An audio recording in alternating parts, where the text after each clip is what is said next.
Chapter 952. The latest chapter of this book is not finished yet. For more exciting content, please scan the QR code below to download the app. The novel was updated faster. Millions of novels were free to read. There were all kinds of novels that couldn't be found on the internet. For little Jing Kong's safety, Gu Jiao still gave the Horse King a children's saddle, but it was not the one with a cute tiger head carved last year. It was a new saddle with sharp lines and a simple design. It looked handsome and cool. Little Jing Kong was riding on the horse's back, and the man and the horse were very handsome. Xiao Heng was on duty in the cabinet. Before he left in the morning, Gu Jiao mentioned to him that he should go to his grandaunt's place after work. The cabinet was different from the Hanlin Academy, and he was no longer a nameless editor of the Hanlin Academy. Every move of the cabinet chief attracted attention, and he couldn't be as casual as before. Gu Jiao didn't pick him up and went directly to the palace. Renshou Palace was very lively tonight. Empress Xiao, noble consort Zhuang, and Du Xiaoyan were also there. Half a year ago, Du Xiaoyan gave birth to the eldest son for the crown prince. Empress Xiao was very happy and immediately fulfilled her promise. She went to the emperor and asked for the title of crown princess for her. Therefore, the current Du Xiaoyan was the official crown princess. Du Xiaoyan had no ambition and was straightforward. She didn't hide things and was very filial to Empress Xiao, so Empress Xiao was very satisfied with her. Of course, there might be another reason, such as her ability to give birth. She was pregnant again when her eldest son was less than 1 year old. In ancient times, children were more important than everything. Du Xiaoyan, a filial daughter-in-law who gave birth to 2 children every 3 years, was the golden goose of the family. The 3 hostesses of the imperial palace were sitting in the small garden and playing cards. 3 of them needed one, so they called noble consort Zhuang. Noble consort Zhuang didn't inherit her grandaunt's IQ in other aspects, but she was good at playing cards. In comparison, Empress Xiao was simply a gambling addict. She would play 1 round and then play another. After 2 hours, her brain was already in a mess. She was the only one who lost, and the 3 families won. Her grandaunt was very satisfied. The princess and Jing Kong are here. Eunuch Qin's laughter came from the door. Just then, Empress Xiao's eyes lit up. Mother, I'm going to win. I'm going to win. I finally won. Jiao Jiao is here. I don't want to play anymore. Empress Dowager Zhuang said in all seriousness. Empress Xiao. The twins were carried by Yuya, and the wet nurse respectively. The 2 of them woke up when they got off the carriage. It was the first time they had gone out so far. The 2 little guys were looking left and right, as if they could really see something. A 40-day-old baby could only see things within half a foot to 1 foot. Du Xiaoyan felt rather awkward when she saw Gu Jiao again. She recalled how she had foolishly pursued Wen Linlang when she was young and ignorant. In the end, she had slept with Wen Linlong's husband and inherited Wen Linlong's status. Why do I feel like I love Gu Jiao was very magnanimous and never mentioned her dark past. Grandaunt, Auntie, Crown Princess, Noble Consort. Gu Jiao greeted the 4 people. Grandaunt, Auntie, Crown Princess, Noble Consort. Little Jing Kong also followed suit and greeted them. Little Jing Kong wasn't the main character today. He was 7 years old and had long retired from acting cute. After greeting the elders, he went to Cunning Palace to find Qin Chiyu. The elders began to admire and play with the twins. That's right, they were admiring and playing with them. The twins were too cute. They were white and tender and smelled like milk. They didn't cry, especially Xiao Yan. She was chubby and had the demeanor of Aunt Xiaoyi back then. Empress Dowager Zhuang, who didn't want to carry the twins, couldn't help but hug them. This proved how popular the twins were. Bring Wuyo here. Empress Xiao said to the palace maid. Wuyo was the eldest son of the crown prince. He was almost 8 months old, and was learning to crawl. It was quite fun. The palace maid brought Qin Wuyo to Renshou Palace and placed him together with the twins. As an 8-month-old baby, Qin Wuyo definitely had the right to look down on his 2 younger siblings. Moreover, he didn't need to be wrapped in swaddling clothes. His hands and feet were very free. When the palace maid brought toys to tease the 3 little guys, Qin Wuyo unceremoniously snatched the toys from the twins. Then Qin Wuyo suffered a tragedy. The palace maid untied the twins' swaddling clothes and changed their diapers. While he was turning around, Xiao Yan's small leg kicked Qin Wuyo to the ground. Xiao Tsong had always been obedient. He was a quiet and pretty boy. However, at this time, he also secretly kicked Qin Wuyo. His kick wasn't as heavy as Xiao Yan's, but it was more painful than Xiao Yan's kick. He could be said to be two-faced. As the golden nugget of the imperial family, Qin Wuyo was beaten up for the first time in his life. He was in pain, scared and aggrieved. He cried out loud, "Aya, what happened to the little master?" The palace maid hurriedly carried the crying Qin Wuyo. The two little culprits' expressions and movements were synchronized. They lay motionless on the bed, and even their eyes were staring at the same direction of the roof. They were especially calm. Empress Xiao heard the sound and walked over. She hugged the little guy and said angrily, "Why are you crying again? Look at how obedient your little brother and sister are." Qin Wuyo cried even harder. Not long after, Xiao Heng came over from the inner court. Because it was an outsider, noble consort Zhuang wanted to leave. Empress Dowager Zhuang waved her hand and said, "He's one of us.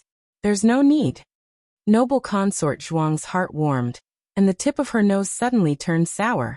It was rare that after she disobeyed her aunt still treated her as one of her own. Grand Tutor Zhuang fell from the throne, Prince Ning was imprisoned, and the Zhuang family was exiled. She originally thought that she would be unable to escape death. However, her aunt protected her despite everyone's objections. From now on, she wouldn't be stupid anymore. Empress Xiao asked someone to call Qin Chuyu and little Jing Kong over for dinner. The crown prince was not in the capital, so he wasn't called.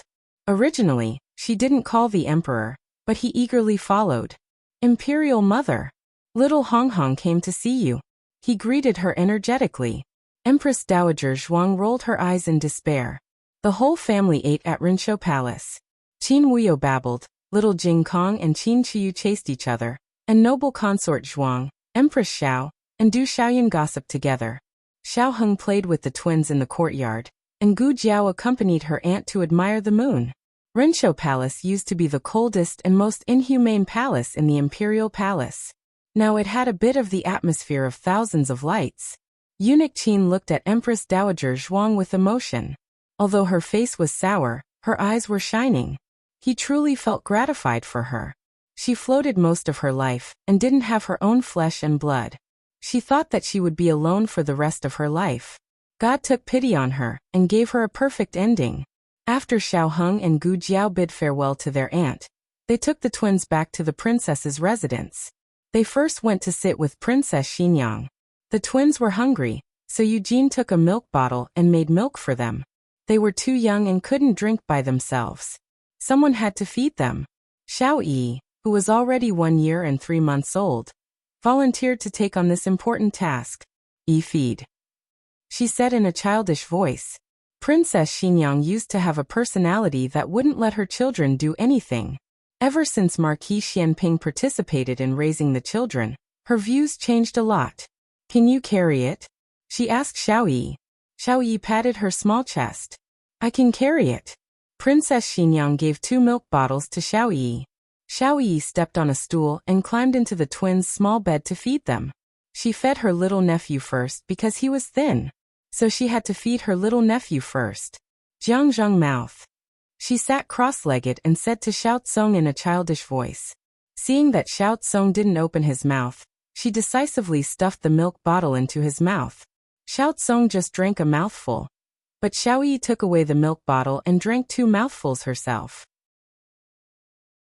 Her principle for feeding her little nephew was, "You take a mouthful, I take a mouthful, I take a mouthful, I take a mouthful, I take a mouthful, I take a mouthful, I take another mouthful, and then I give you a small mouthful."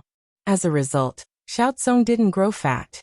Not only did he not have Long Yi's midnight snack, but he also encountered his little aunt snatching food. It was too difficult for him. Princess Xinyang indifferently asked, Did you snatch Tsong's milk again?" No, Yi didn't." Xiao Yi burped. Princess Xinyang. The next day, Gu Jiao took the twins back to Jadewater Alley. As usual, Xiao Heng came back after he was off duty. Everyone in the alley heard that Gu Jiao was pregnant with twins. So they all ran over to see the two little fellows. The two little fellows gave face to the neighbors and let them watch. From time to time they would make a little sound. They were so cute that it made people's heart melt. Aunt Lu suddenly felt that her great-aunt's son was not fragrant. She wanted to snatch the babies. Gu Xiaobao was 2.5 years old. He had lost the baby fat he had when he was young. He looked thin, but he was very clever. The only thing was that he was still very lazy. For example, when he was asked to feed the twins, he was too lazy to snatch food. He was very relaxed when he finished feeding. Big sister. Now he called her big sister very smoothly. Xiaobao, what's wrong? Gu Jiao looked at him. Brother and sister are so small. He looked at the babies on the bed and said. Gu Jiao smiled. They're not brother and sister. They're nephew and niece. Gu Xiaobao was clearly unfamiliar with these two names. He had only heard of grandson and granddaughter. Uncle Zhao next door had them. He thought they meant the same thing. Thinking for a bit, he said seriously, I'm not old. Only old men have grandson and granddaughter. Haha. Gu Jiao laughed. Digression. Previously, when I wrote that consort Rui Wang was pregnant, I don't remember if I wrote that she gave birth to a son or a daughter. Does any reader remember? The latest chapter of this book is not finished yet. For more exciting content, please scan the QR code below to download the app. Novels are updated at a faster rate. Millions of novels are free to read. Novels with content that can't be found online are all available here. https://www.zhbqg.com/896421_8964226/10454185 HTML Genius memorized this website's address in 1 second. www.zhbqg.com Bikugo mobile reading website. zhbqg.com. Chapter 953. The latest chapter of the book is not finished yet. For more exciting content, please scan the QR code below to download the app. Novels are updated at a faster rate. Millions of novels are free to read. Novels with a deeper meaning that can't be found online are all available here. Gu Xiaobao could not understand nephew and niece, but when Gu Jiao mentioned youngest uncle to him, he finally understood. He knew this. I'm youngest uncle? He asked. Yes. Gu Jiao said. He thought seriously for a while and said, okay. He was a year older and was no longer like before, patting his chest and waving his small hands. To him, that was something a baby should do. Gu Jiao was surprised by his change. Children really changed every day. Gu Yan and Gu Xiaoshan went to school, so only Madame Yao and a few maids were at home. Madame Yao carried a plate of desserts she made to the east room. She knew that her daughter did not like to eat things that were too sweet, so she only put a little sugar in the desserts. You must be hungry since you were so busy early in the morning. Eat something. Madame Yao handed the desserts to Gu Jiao. Gu Jiao took a piece of almond cake and tasted it.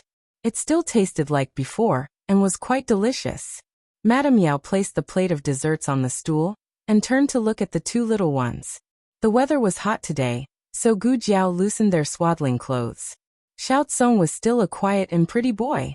Xiaoyan looked around curiously and stretched from time to time. She was very cute. The two children were very healthy, but Xiaoyan was a little chubbier. Madame Yao looked at them and could not help but think of Gu Yan and Gu Jiao. It was her lifelong regret that her biological daughter did not grow up by her side. The pain of missing out on precious time with her was not something that could be made up for in the days after they met. There would always be a hole in her heart that could not be filled. However, with the appearance of Xiao Tsong and Xiao Yan, the hole in her heart was slowly being filled. She liked the two children too much and was deeply grateful to them. Mother, niece is so young. Gu Xiaobao expressed his opinion again. When you were young, you were also this young. As Yaoshi spoke, she suddenly looked at him in shock. You even know about nephews and nieces. Sis said so, Gu Xiaobao said. I'm little uncle. Yaoshi smiled and patted his little head. Xiaobao is really smart. Little uncle wanted to be a good elder, but his nephew and niece had only been eating and sleeping for 40 days. They couldn't play with him at all. He sat on the bed for a while and felt bored, so he went out to find his friends in the alley. Marquis Gu arrived at the door at the same time as Xiaoheng. Xiaoheng had just finished his shift. Coincidentally, so had Marquis Gu. Both of them were still wearing their official robes. In Zhao country, only officials of the third rank and above were qualified to wear purple. Marquis Gu was the fourth-rank assistant minister of the Ministry of Works, and his official robe was red. He looked at the purple-robed Xiaoheng, who was younger than him and of lower seniority, and suddenly felt extremely upset. The more a father-in-law looked at his son-in-law, the angrier he became. He really didn't expect that the poor brat he had always looked down on was the little Marquis of Zhaodu. No wonder he could be the top scorer. No matter how much he disliked this brat, he had to admit that the little Marquis of Zhaodu's knowledge wasn't fake. Forget it, being the little Marquis's father-in-law wasn't bad. His thoughts flashed, and he cleared his throat. Putting on the airs of a father-in-law, he said, "You're here, but you don't know how to call me father-in-law?" Xiaoheng brushed his wide sleeves and said lightly, "I married the daughter of Dukan of Yen. Dukan is my father-in-law." Marquis Gu was slapped in the face. His mouth twitched, and he angrily went in. Stupid brat, what kind of husband did she pick up? She didn't know any etiquette. When he saw that brat later, he would definitely teach her a lesson. He took large strides over the threshold and tripped.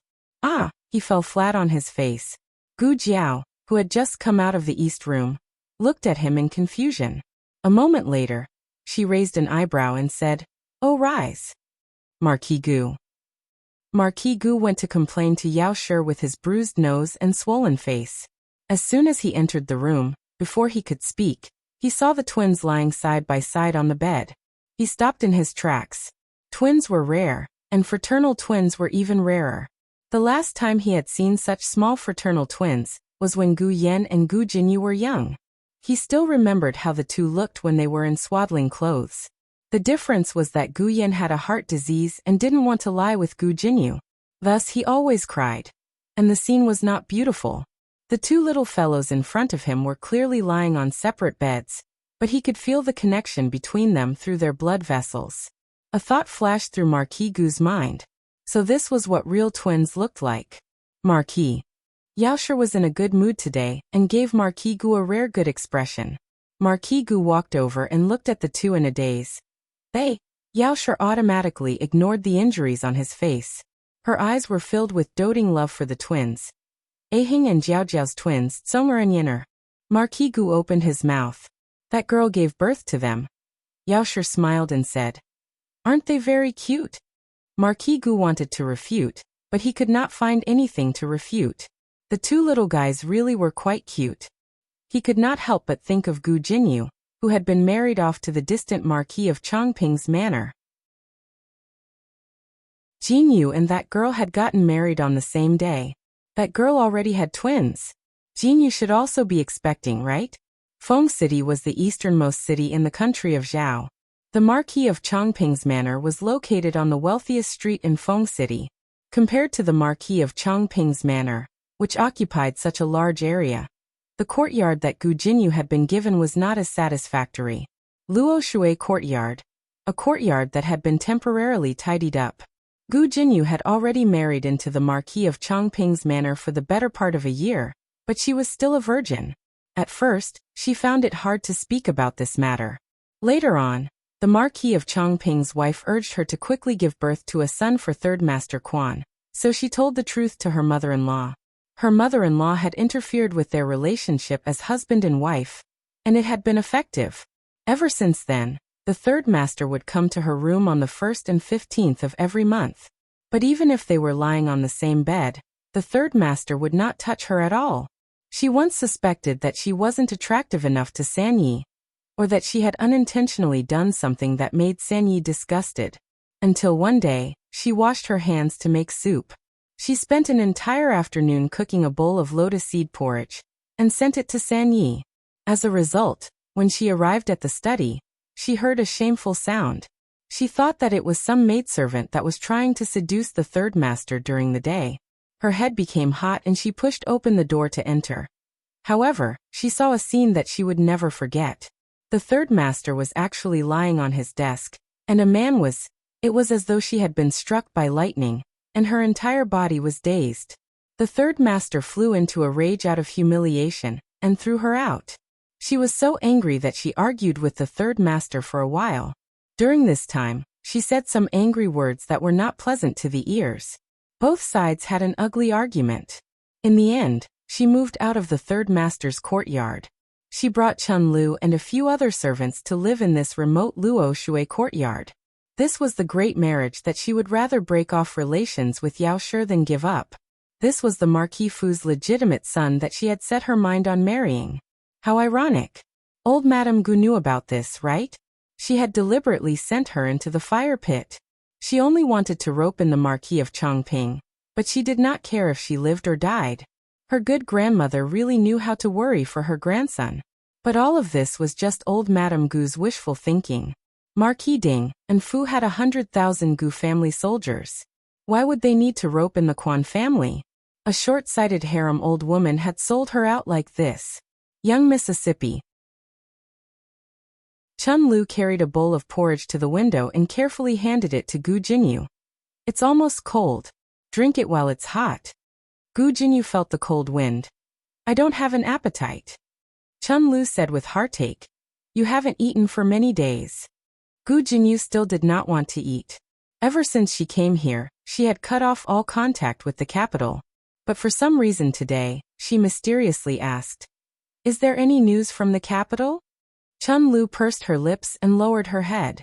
Gu Jinyu glanced at her and calmly said, Just say it. Chun Lu bit her lip and quietly said, I heard that eldest young miss gave birth to a pair of twins for the young marquis. It hasn't even been a year since the wedding and they've already given birth to offspring for the Xiao family. Twins. Ha ha ha, ha ha ha. Gu Jinyu clutched her chest that felt like it was being cut by a knife. She laughed self-mockingly, tears flowing from her eyes. Good, really good. The capital.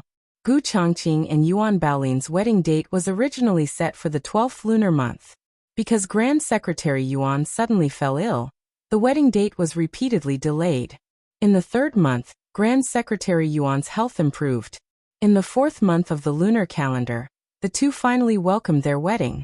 In order to attend Gu Chongqing's wedding, Gu Jiao also postponed her trip to Dark Knight Island for a period of time. Xian Yuanqi and Lu Chen had already led the Black Wind Cavalry and the Shadow Troop back to the Yin Kingdom. Lu Chen was still the 3rd Lord of Shadow, and Gu Jiao was still the junior commander of the Black Wind Cavalry. Although she was not in the Yin Kingdom, there were legends about her everywhere. As for the training of the troops, Marshal Xian Yuanqi temporarily took charge of it. On the 12th of the 4th month, at 7 o'clock, Gu Chongqing's wedding procession set off from the Marquis Ding An's mansion. The latest chapter of this book is not finished yet.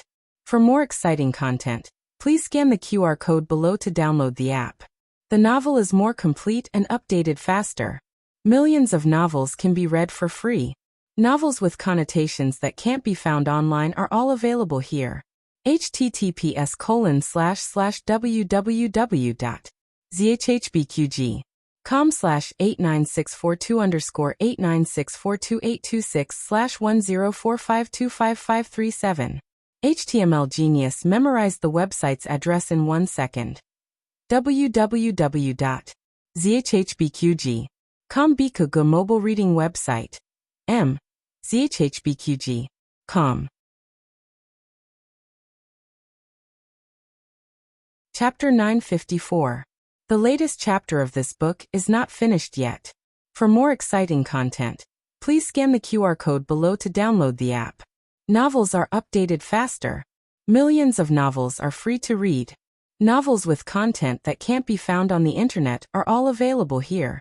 Gu Chongqing's entourage was huge. In addition to the awe-inspiring Gu family army, there were 3 younger brothers, Gu Chengfeng, Gu Chenglin, Gu Yan and Gu Xiaoshan, who was also regarded as his younger brother.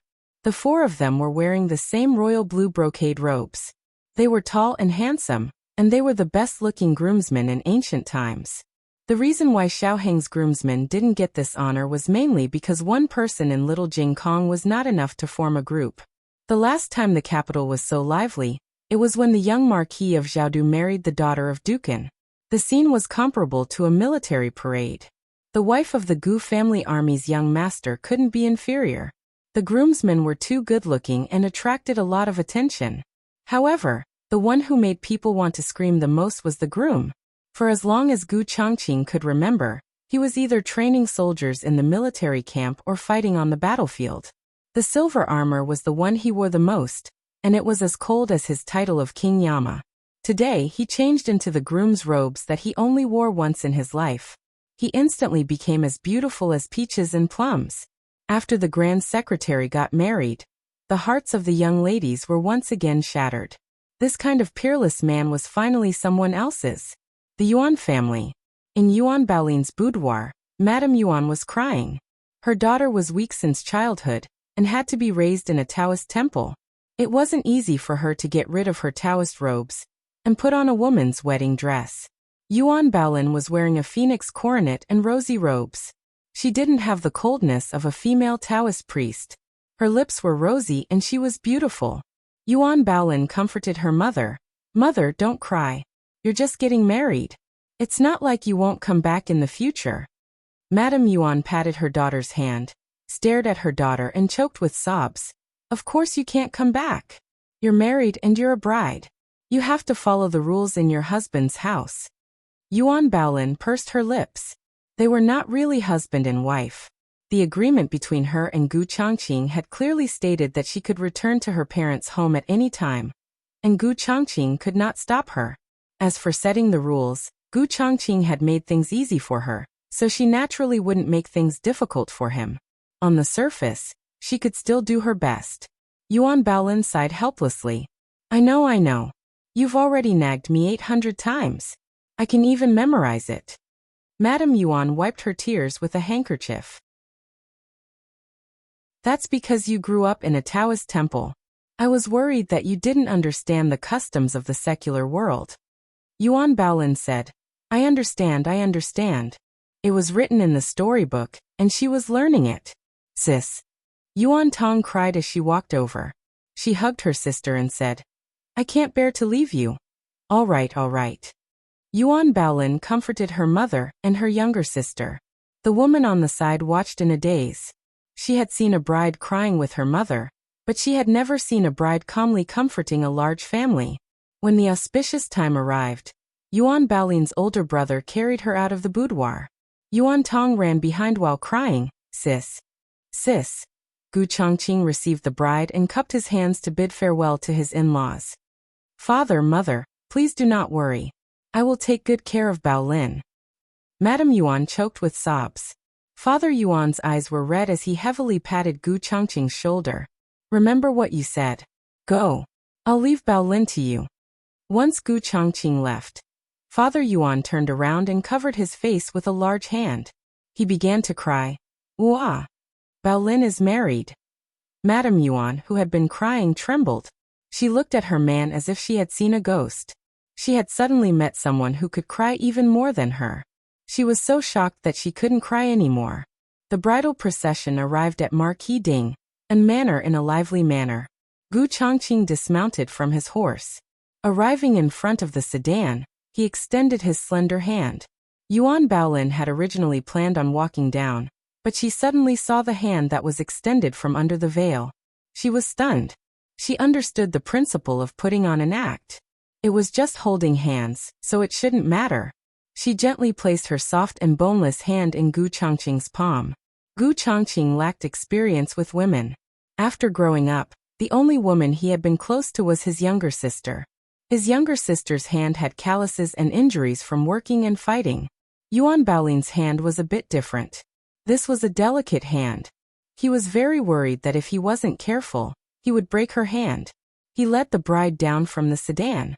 The wedding nanny finally came back with the red silk. There had been a small hiccup. Fortunately, the groom had already led the bride down from the sedan, otherwise it would have been awkward. She smiled as she handed the red silk to the newlyweds. The two people grabbed the red silk and walked into the manor. The bride needed to cross the saddle and step on the tiles. Crossing the saddle was very smooth, but when it came to stepping on the tiles, Gu Xiaoshan gasped. He patted Gu Yan and said in a small voice, "That's my cement tile." Who took the wrong one? What cement tile? The tile had been taken by Gu Yan. He had taken the thinnest one so that it would be easier to break. Gu Xiaoshan grabbed his head in despair. It's over, it's over. This tile was taught to me by elder sister. I used it to mend the roof for the foreign. I can't break it. In Zhao country's customs, if the bride could not break the tile, it would be seen as an ominous and unchaste omen. Yuan Baolin was completely unaware of this. She raised a foot and stepped on it. Gu Chongqing's eyes swept over the tile. He immediately sensed that something was wrong. Almost as soon as Yuan Baolin's foot landed, he put two fingers together and sent out a burst of internal energy, shattering the tile under her foot. Yuan Baolin looked at the tiles that had been trampled into powder by her. She was stunned and said, I'm that powerful. Gu Xiaoshan gave a thumbs up. Saw, good leg strength. Gu Chongqing calmly led Yuan Baolin into the main hall. Marquis Gu and Yao Shi were sitting on high chairs. Marquis Gu was smiling so much that his eyes couldn't be seen. Yao Shi was also very happy. First bow to the heavens and earth. Second bow to the parents. Husband and wife bow to each other. Yuan Baolin and Gu Chongqing did not control the distance well and bowed very sincerely. Their heads bumped into each other. Io. Yuan Baolin cried out in pain. Gu Chongqing's expression froze and he said in a low voice, sorry. The surrounding guests burst into laughter. The bride was first sent to the bridal chamber. She sat on the wedding bed that Gu Xiaobao had rolled around on. Gu Chongqing looked at her and said to her, I'll go outside to entertain the guests. If you're hungry, you can eat something first. Yuan Baolin said. Then help me take off my veil first. The two of them were in a fake marriage. It didn't matter who took off the veil. But since Yuan Baolin had made this request, Gu Chongqing still picked up the jade ruby on the table and lifted her veil. What entered his eyes was a strange yet familiar face. It was familiar because he knew her. It was strange because he had never seen her like this. A girl's jiaojiao was soft and bright. It was vividly displayed by her outfit. It was also Yuan Baolin's first time seeing Gu Chongqing so joyous. You look quite good in wedding clothes. Not only was the young duke the best in Jiaodu, there was also the young master of the Gu family. You too.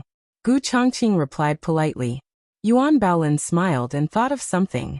She looked at him and asked, Tonight I'll sleep on the floor.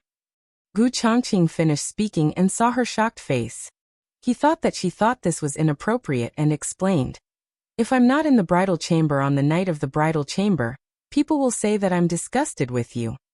Yuan Baolin smiled embarrassedly. That's not what I meant. I'm asking if I can sleep first without waiting for you? Gu Chongqing. Sure, he said. Yuan Baolin asked again. Then, will there be people coming to disturb the bridal chamber? Do you need me to prepare? Gu Chongqing said calmly, I won't. Currently, no one in the capital dared to disturb his bridal chamber. Xiao Heng and Shang Guanqing dared, but the former did not have such bad taste, and the latter was not in Zhao country. Yuan Baolin was relieved. Go do your work, don't worry about me. Okay. Gu Chongqing turned and left the room. He ordered the secret guards to throw out all those who came to disturb the bridal chamber. Not long after, Gu Xiaobao came over. Yuan Baolin looked at the little bean who suddenly appeared and asked curiously, Who are you? Xiaobao. Gu Xiaobao introduced himself. Are you my sister-in-law? Yuan Baolin remembered that Gu Chongqing had a little brother called Xiaobao. She smiled and said, Yes, I'm your sister-in-law. Oh, then this is for you. Gu Xiaobao handed her the mini food box in his hands. The small food box looked the same as the large food box. They both had several layers of drawers and a handle.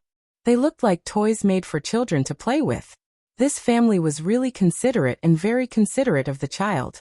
Yuan Baolin took it and opened it, and a delicious smell wafted into her nose. She took it out layer by layer and found that it was all food. There were meat, vegetables, buns, and pastries, all small and exquisite. Your brother asked you to send this? Yuan Baolin asked. Yes. Gu Xiaobao nodded. Gu Xiaobao expressed his dissatisfaction with not being able to pick up the bride, and Gu Chongqing wanted him to feel involved, so he gave this important task to him. But Gu Changqing never expected that he would be so particular as to ask the kitchen to make his own special dishes and send it in his own small food box. He was indeed a child who grew up in Jingkong. Yuan Baolin thought that Gu Xiaobao was too funny and could not help but pinch his face. Gu Xiaobao, okay, you're my sister-in-law. My brother asked me to treat you better so you can pinch me. The two of them shared the delicious food that Gu Xiaobao sent. At night, Gu Changqing, who was forced to drink a few rounds by the guests, returned to the bridal chamber. Gu Xiaobao had already left, and Yuan Baolin's maids were waiting outside. He stepped into the room and saw that Yuan Baolin was indeed asleep. The thin red silk curtain hung down, reflecting the light of the candles. It was a festive sight.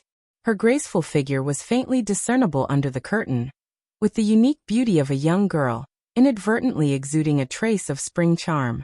Gu Changqing looked away and went to the wardrobe to take out a mattress and spread it on the floor. He then took a quilt and lay down with his clothes on. Gu Changqing. Yuan Baolin suddenly spoke from inside the curtain. Gu Changqing subconsciously looked at the curtain, but quickly retracted his gaze like a gentleman. You're not asleep? Yuan Baolin said. I'm a little uncomfortable with the bed, so I can't sleep. Gu Changqing paused. Then you, Granny Zhang. A maid's voice suddenly came from outside the door. I'm here to deliver hangover soup to the heir. Granny Zhang was old Madame Gu's confidant. If she found out that Gu Changqing was sleeping on the floor, things would be bad. Yuan Baolin sat up and opened the curtain. She said to Gu Changqing, come up quickly. If it was someone else, Gu Changqing could block them. But it was someone sent by grandmother. If he blocked Granny Zhang with grandmother's temper, she would definitely come herself. Gu Changqing frowned and neatly rolled up the bedding and stuffed it into the wardrobe. Yuan Baolin quickly jumped off the bed and raised her hand to untie his belt. Gu Changqing's eyes trembled. What are you doing? Yuan Baolin said. Today is the wedding night. Don't you think it's strange that you're dressed so neatly? I'll do it myself. Gu Changqing said. Yuan Baolin used her eyes to look at the window. The two people's shadows were reflected in the window. Heir. Granny Zhang called out with a smile from outside the door. Gu Changqing let go of his hand and let Yuan Baolin untie his belt. The two of them were too close. He could clearly feel her breath and the faint feminine fragrance on her body. Yuan Baolin untied his lapel and took off his hair crown. Then she said with satisfaction, all right, your clothes are a bit messy. Gu Changqing straightened his expression and walked over to open the door for Granny Zhang. Granny, it's so late. Why did you come over? Granny Zhang saw his disheveled appearance and felt happy. The heir didn't even touch a maidservant in the fu. Old Madame Gu said that she was worried that the air wasn't good in that area. Looking at her anxious appearance, old Madame Gu was worrying too much. She looked into the room again. Yuan Baolin had already laid back down in the curtains. Only a sparkling and translucent snow-white foot could be seen. Aya, was the air this fierce? As soon as he returned to his room Granny Zhang's heart bloomed with joy. Drink the hangover soup while it's hot. Gu Changqing took it and drank it in one gulp. He said to Granny Zhang, then I'll go to sleep first. I'll have to trouble Granny Zhang to tell grandmother to rest early. I'll go pay my respects to her tomorrow morning. Good. Granny Zhang held the empty bowl and left with a smile. What was old Madame Gu worried about? She was worried that the heir wouldn't be able to do it, and insisted that she send that bowl of soup. In her opinion, the heir's wife wouldn't be able to get up tomorrow morning. Gu Changqing let out a long breath. He took a step back and closed the door. He also bolted the door. Yuan Baolin quickly took back her foot. That foot was for Granny Zhang to see, not Gu Changqing. However, Gu Changqing was a martial artist. He turned around quickly and had good eyesight, so he saw it immediately. Her fingernails were smooth and sparkling like jade. They were small and exquisite, making people want to hold them in their hands and play with them. This wasn't something he could see. He quickly looked elsewhere and composed himself. He walked to the cabinet, opened the door, and took the bedding out again. He once again lay down with his clothes on. But he didn't know why, but he suddenly felt a bit hot in his heart. The latest chapter of this book isn't finished yet. For more exciting content, Please scan the QR code below to download the app. Novels are updated at a faster rate. Millions of novels are free to read. Novels with content that can't be found online are all available here. https://www.zhhbqg.com/89642_8964286/1045214661. HTML Genius memorized this website's address in 1 second. www.zhhbqg.com Bikugo mobile reading website. zhhbqg.com.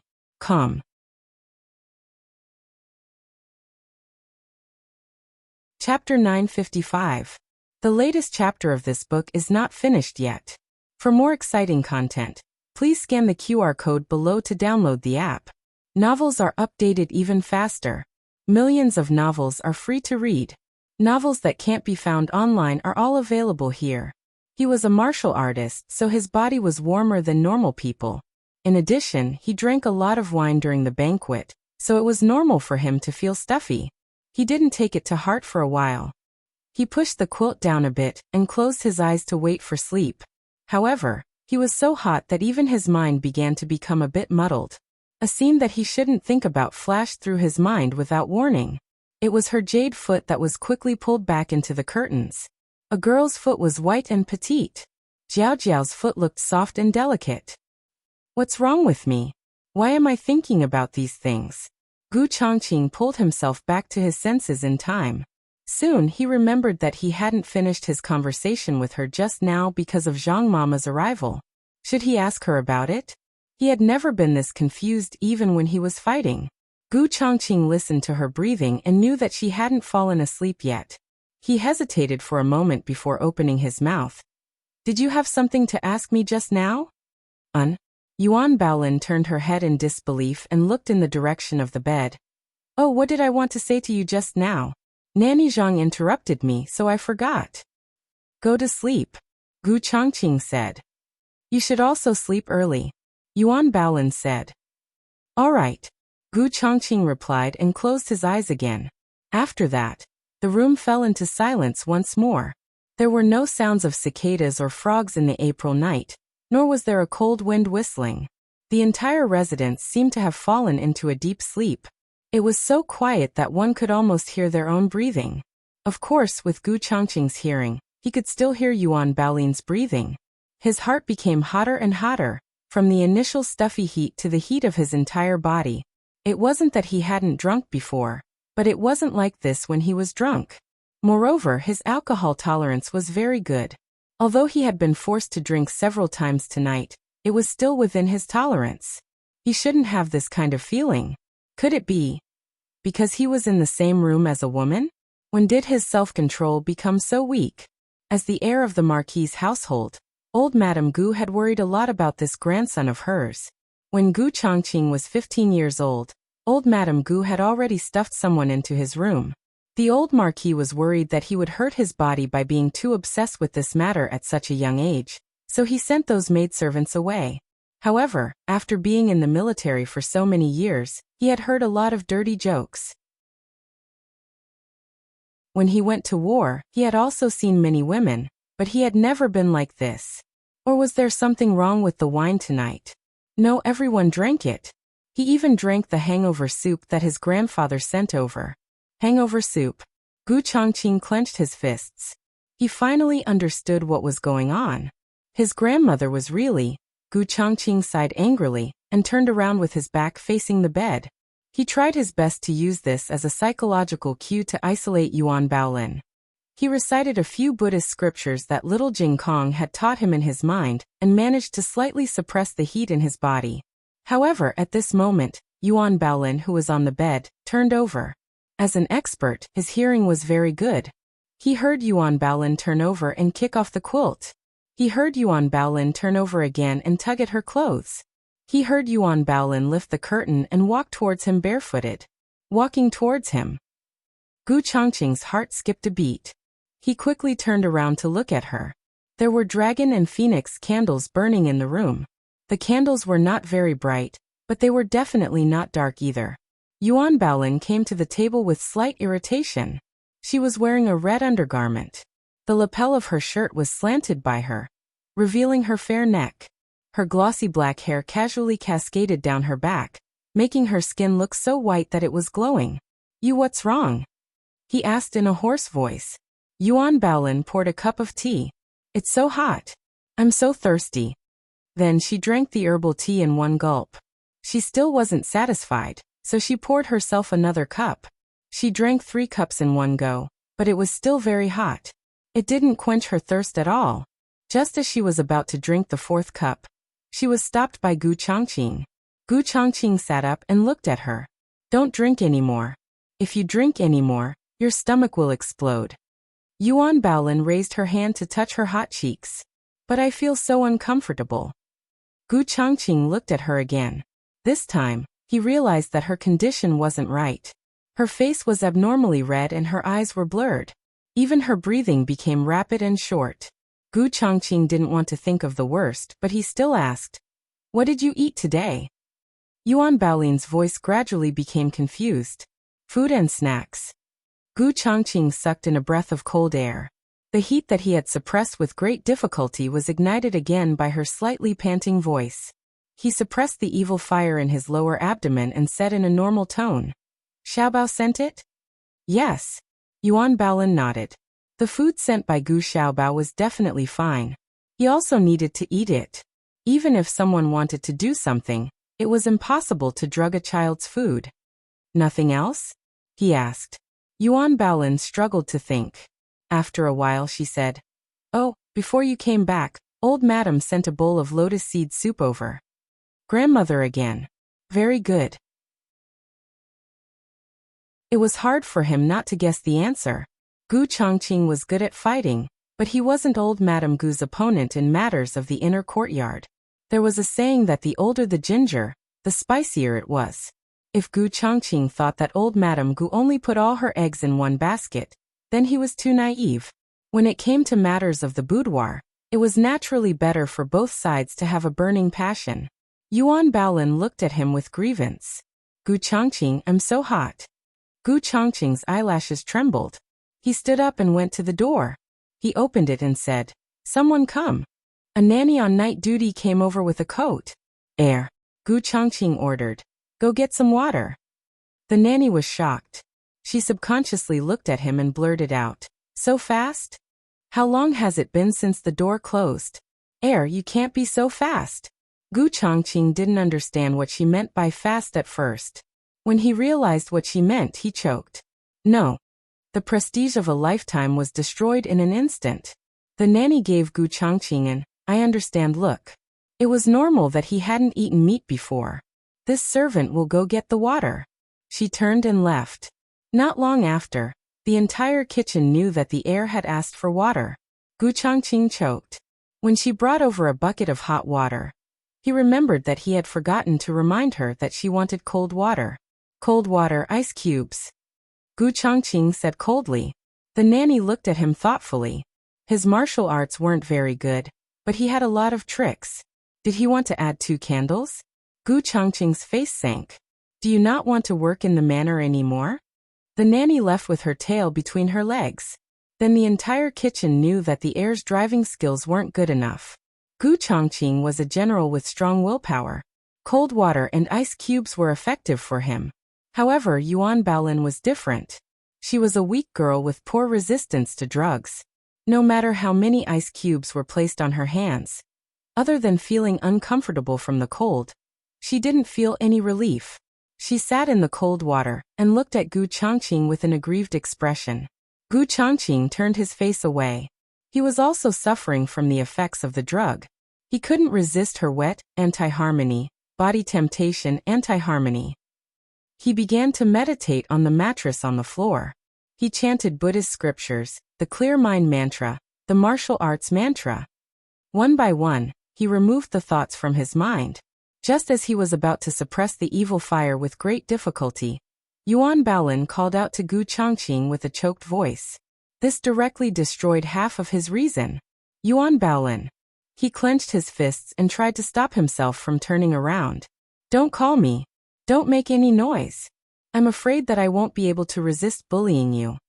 Yuan Baolin said with an aggrieved expression. Then what if I let you bully me? Gu Changqing's breathing stopped. Half of his mind was destroyed. He tried to calm down his tone. Yuan Baolin, this isn't what you're thinking. It's the effect of the drug. This drug isn't the kind that you can find outside. That kind of drug is only used to liven things up. The effect isn't that strong. Just bear with it and it'll be over. Yuan Baolin pursed her lips and said, How do you know it's not what I'm thinking? Gu Changqing took a deep breath. Didn't we agree? Yuan Baolin interrupted him with an aggrieved and resentful look. I tricked you, okay? If I didn't say that, would you have married me? Gu Changqing clenched his fists tightly.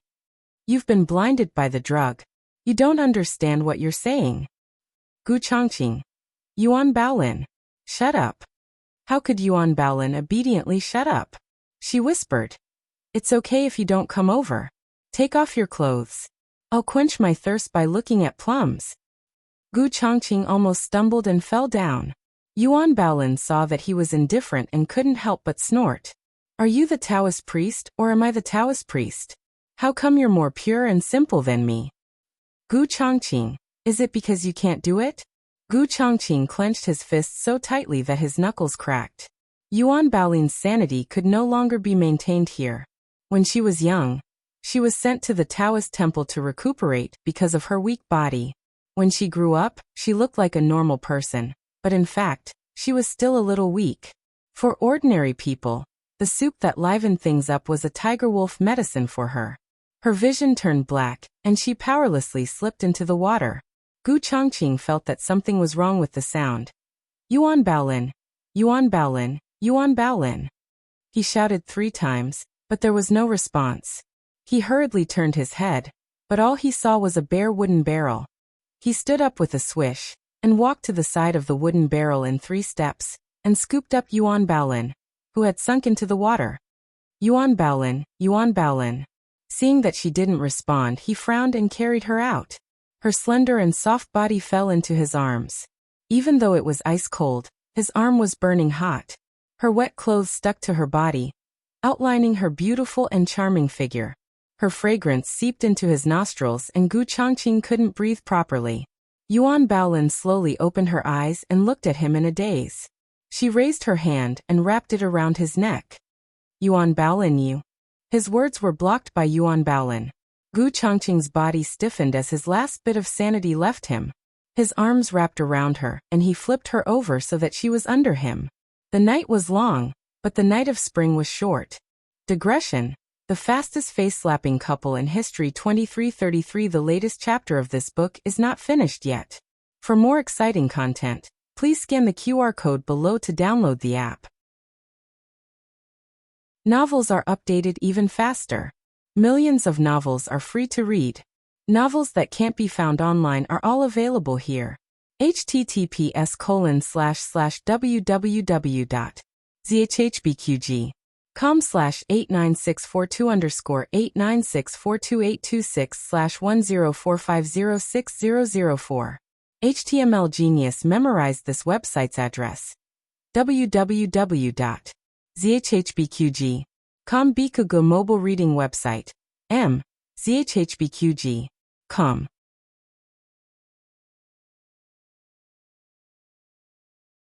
Chapter 956.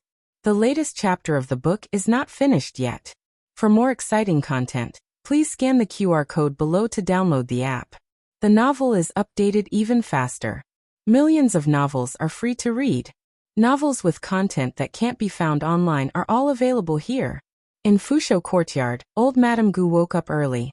She dressed up and sat in the main hall, waiting for her grandson and granddaughter-in-law to come and greet her. In the end, they didn't come even when the sun was high up in the sky.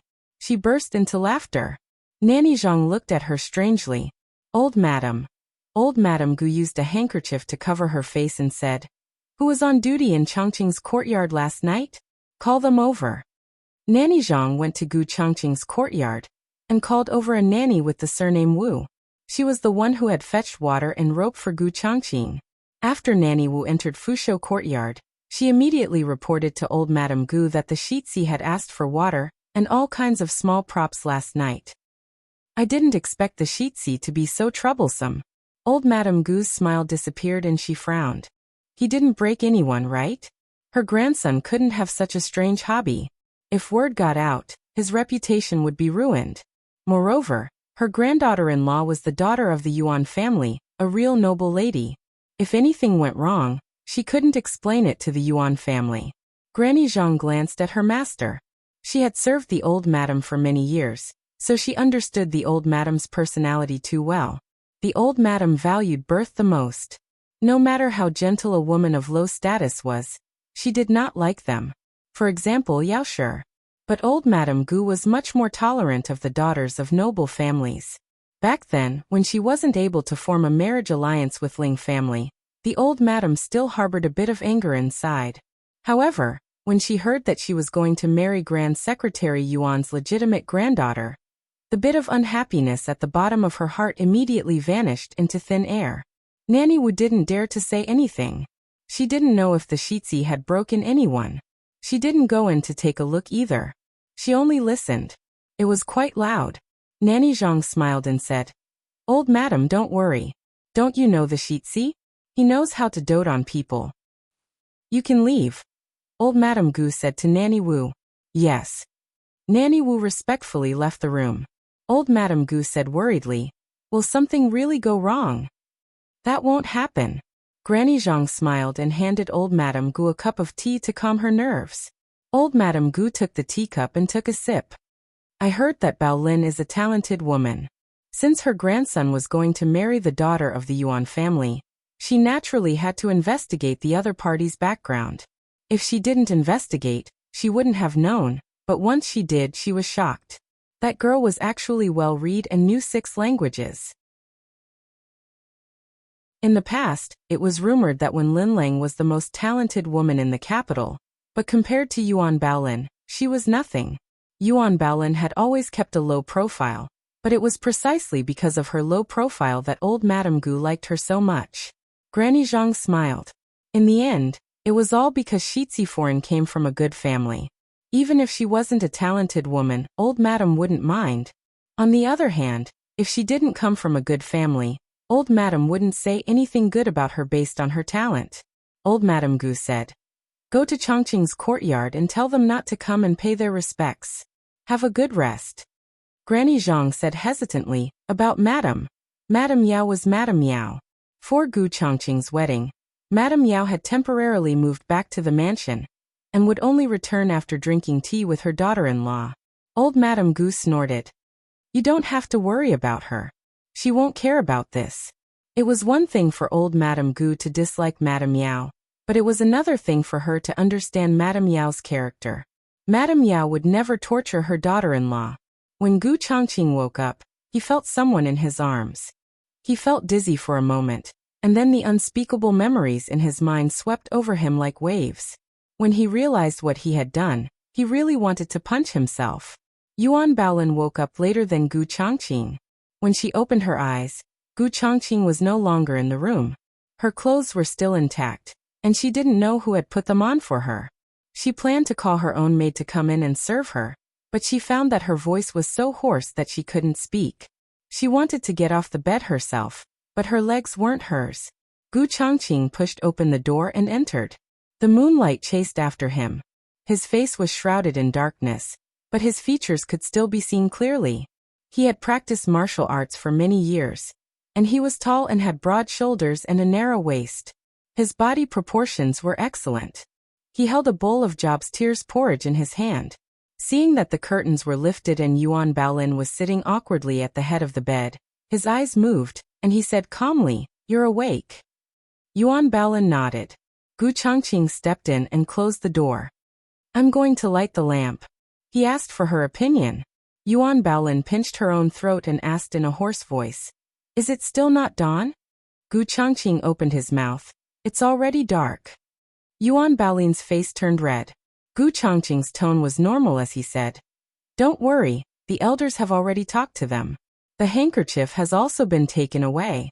Grandmother is very happy." His original intention was to let Yuan Baolin relax, but when the words handkerchief came out, The two of them were both embarrassed. They had agreed on a fake marriage, but in the end, the first day had been overturned, and it had been overturned into a ditch. That. Yuan Baolin's face was red, not daring to look at Gu Changqing's expression. Gu Changqing was not much calmer than her, but in the end he was a man, so it was impossible for him to awkwardly deny what he had done. He held the Job's tears porridge and said seriously, "Last night's matter was my fault. I broke the promise first. In the future, I won't marry anyone else, and I won't like anyone else. If you want to leave, you can leave at any time. If there is no more suitable home, I will be responsible for you." Yuan Baolin raised her eyes and looked at him without blinking. "Really, you won't like anyone?" "No," Gu Changqing said with certainty. "You can rest assured." Yuan Baolin lowered her eyes, and her voice was a little disappointed. "Oh, drink the porridge first," Gu Changqing said to her. He was a big straight man, so he did not notice that there was something wrong with Yuan Baolin's tone. He only thought that she was unhappy because she was angry with him last night. She did not say that she did not want to light the lamp. So Gu Changqing walked to the bedside in the dark. Fortunately, there was a weak candlelight in the corridor, and there was also a thin layer of moonlight in the night sky, so he could see. He handed the bowl of porridge to her. "Feed me," Yuan Baolin said in a small voice. Gu Changqing was stunned. Yuan Baolin said with grievance, "I don't have the strength. You're the one who did it." Gu Changqing. The next day Yuan Baolin, who had slept for a day and a night, finally got up very early. Because it was too early, the old duke had not yet left for the army camp. She and Gu Changqing went to pay their respects to the old duke. This marriage was personally decided by the old duke. He was very satisfied with Yuan Baolin, and even if he was not, he would not treat Yuan Baolin badly. "Changqing, take good care of Baolin. Don't bully her," he said to Gu Changqing. Gu Changqing cupped his hands in obeisance. "Yes, I will keep that in mind." "Go and pay your respects to your grandmother," the old duke said. Yuan Baolin said sweetly, "Grandfather, Baolin will take her leave now. I will come to see you another day." "Okay." The word grandfather was very pleasant to hear. The two of them went to Fusho Court to pay their respects to old Madame Gu. Old Madame Gu took Yuan Baolin's hand and looked at it carefully. The more she looked at it, the more she liked it. She was already very beautiful in the portrait, but in real life, she was even more beautiful. Yuan Baolin successfully played the role of a virtuous and well-behaved granddaughter-in-law with the advantage of being a level 10 storyteller. Old Madame Gu was so coaxed that she could not close her mouth. She gave Yuan Baolin 5 sets of head ornaments in one go. Yuan Baolin had seen all kinds of gold, silver, and jewelry, but she was still flattered. "Grandmother, this is too expensive. I can't accept it." Old Madame Gu patted the back of her hand and said, "Accept it. You must accept it. Quickly give birth to more children for the Gu family. I am still waiting to hold a fat little great-grandson." Yuan Baolin smiled. "Baolin will work hard." Gu Changqing, who was sitting on the side drinking tea, could not help but choke. After leaving Fusho Court, the two of them went to Madame Yao's place. Marquis Gu was also there. Madame Yao liked Yuan Baolin very much. It was not because of her family background, but because of her personality. She was different from the daughters of other families. She had a calm side, but also a cute side. She was smart but not unreasonable. She was straightforward without any edges. She got along well with the people in Baishui Alley. Baolin greets father, mother. Yuan Baolin greeted the two of them. Gu Changqing also bowed to the two of them. Father, mother. Ever since Madame Yao married into the Marquis's household, Gu Changqing had always addressed her as Madame. This was the first time he had called her mother. Madame Yao looked dazedly at Gu Changqing. She suspected that she had misheard. Yuan Baolin glanced at the two of them, and then pulled on Gu Changqing's sleeve. "Shouldn't you be offering tea to father and mother?" Gu Changqing's eyelashes trembled. "Yes." The servants poured tea.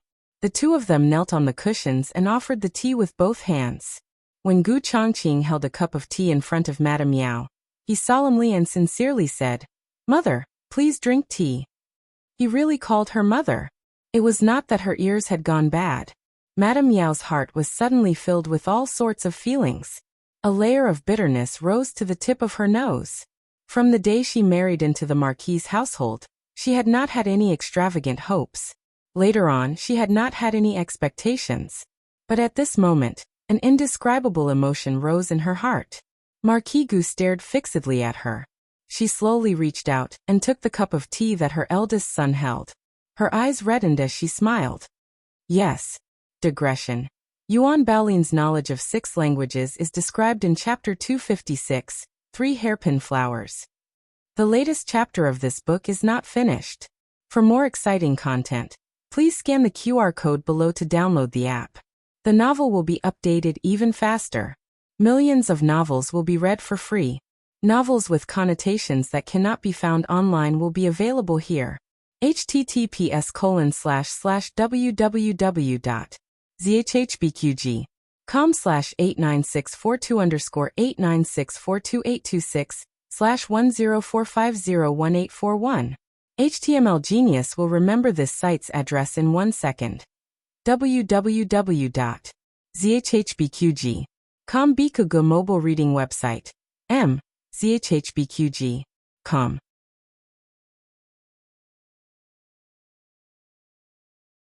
Chapter 957. The newest chapter of this book is not finished yet. For more exciting content, please scan the QR code below to download the app.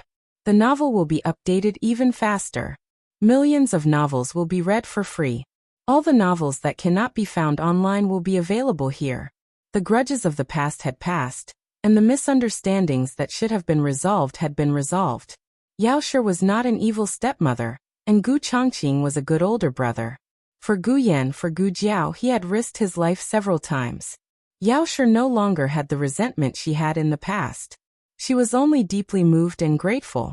But not having any grudges in her heart was one thing. Truly creating a barrier on the surface was another. She said that she did not have any expectations, but in this moment, she realized that she had been waiting for this call of mother. Look at you. Why are you crying? Marquis Gu saw Yao Shi cry as she held the teacup. He quickly took out a handkerchief to help her wipe. Isn't it just calling for someone? Although he muttered this, he understood that Yao Shi had waited for this call of mother for too long. When his sons were young, he had used countless methods, both soft and hard, to force them to be filial to Yao Shi and call her mother. But the 3 brothers were very stubborn. They would rather be beaten to death than do as they were told. The old madam loved her grandson, and did not allow him to force the 3 children. Thus, the matter of calling for someone had been delayed. Now that his eldest son had taken the initiative to speak, to be honest, he was very surprised. But thinking about the interactions they had had over the past few years, he felt that it was natural.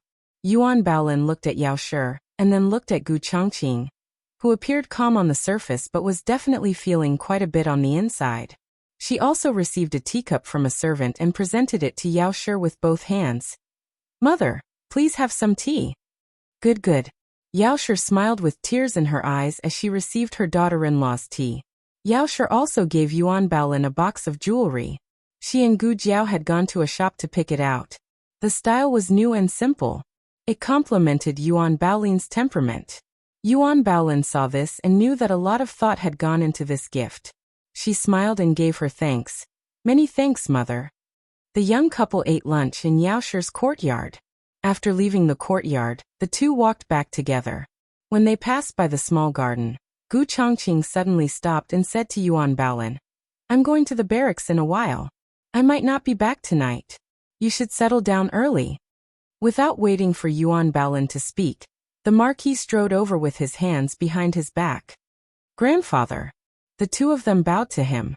The old Marquis nodded. I'm going out. You can go back to the courtyard. Gu Chongqing said, Grandfather, are you going to the barracks? I'm going with my grandfather. The Marquis looked at him strangely. Why are you traveling with me? I'll give you a holiday. You don't have to go to the barracks this month. Stay at home and accompany Baolin. Gu Chongqing choked. Yuan Baolin's lips curled up. I'm leaving. The old Marquis left with an indifferent expression. Yuan Baolin smiled. Grandfather, take care. The Marquis, who had already taken 2 steps, solemnly replied. Yuan Baolin looked regretfully at Gu Changqing. What should we do? Grandfather won't let you go to the barracks. Gu Changqing was at his wit's end. He had been practicing martial arts since he was a child. When he was 15, he went to war with his grandfather. If he wasn't training soldiers, he was licking blood from the edge of a blade. He wasn't used to being idle all of a sudden. He sighed. I'm going to the back of the mountain to practice swordsmanship. Yuan Baolin made a sound of surprise and whispered. You still have the strength to practice swordsmanship. Gu Changqing didn't react for a moment. Of course I have. As he said this, he realized the meaning of Yuan Baolin's words. It had only been 2 days, but the awkwardness hadn't subsided. He cleared his throat and said seriously, I'll send you back to your courtyard first. Gu Changqing sent Yuan Baolin back to her room, before going to the back of the mountain to practice swordsmanship. He practiced all the way until night. He returned to the courtyard, sweating profusely. He found Yuan Baolin sitting in the room waiting for him.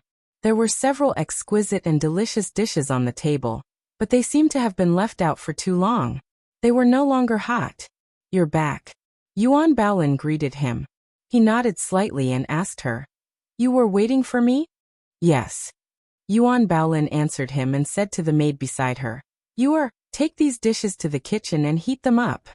Yes, Mississippi, you took the dishes away. Yuan Baolin handed him a napkin. He paused, took it, and then said, If I come back late in the future, you can eat first. There's no need to wait for me. Yuan Baolin said, It'll be strange if I eat first. It'll be easy to give the game away, and let people know that we're fake husband and wife. Gu Changqing thought about it, and found this to be reasonable. He said, Then I will try to come back early. The 2 of them finished eating, washed up, and prepared to go to bed. Gu Changqing was fully dressed from head to toe. Even his collar was tied up to the highest point. Besides being handsome, his whole body exuded a cold and ascetic aura. Yuan Baolin was not dressed as formally as him, but her clothes were still intact. Yuan Baolin opened the red gauze curtain and got on the bed. Gu Changqing closed the door and went to pick up the bedding on the floor as usual. However, he found that the bedding in the cabinet was gone. He frowned. Yuan Baolin poked her head out of the curtain. What's wrong? Did something happen? Gu Changqing frowned and said, The mattress is gone. Yuan Baolin asked, How did this happen? Gu Changqing was still frowning. Maybe the servants who cleaned the room saw that the mattress was dirty and took it to wash. I'll ask them to bring some new ones. Hey, Gu Changqing. Yuan Baolin stopped him. If they saw that it was dirty and took it away, then if you sleep on the floor tonight, they will find it dirty tomorrow morning. It's okay if it happens once or twice, but if it happens too many times, the fact that you sleep on the floor will be exposed sooner or later. In the novel, the man slept on the floor so that he could not sleep with his wife. It seemed like a perfect plan, but in reality, it was easy to find the loophole. Were the servants blind? How could they not know that the mattress had been on the floor? Gu Changqing hadn't thought so much at first, mainly because he hadn't expected his grandfather to not allow him to go to the military camp. If he was really dirty under his mattress for a month, it would really raise suspicions. Come up and sleep, Yuan Baolin said. The bed is very big anyway. Gu Changqing looked at the door that was bolted. Yuan Baolin followed his gaze and said, They are standing guard outside. If you sleep in the study, tomorrow the entire manor will spread the news that we are newlyweds who do not get along. Gu Changqing looked at the benches in the room. I can sleep on the benches. Yuan Baolin, oh. Gu Changqing arranged the benches, but as soon as he lay down, the benches collapsed. Gu Changqing, who was dazed from the fall, was speechless. In the end, Gu Changqing could only lie down in the red silk tent. The bed was very big.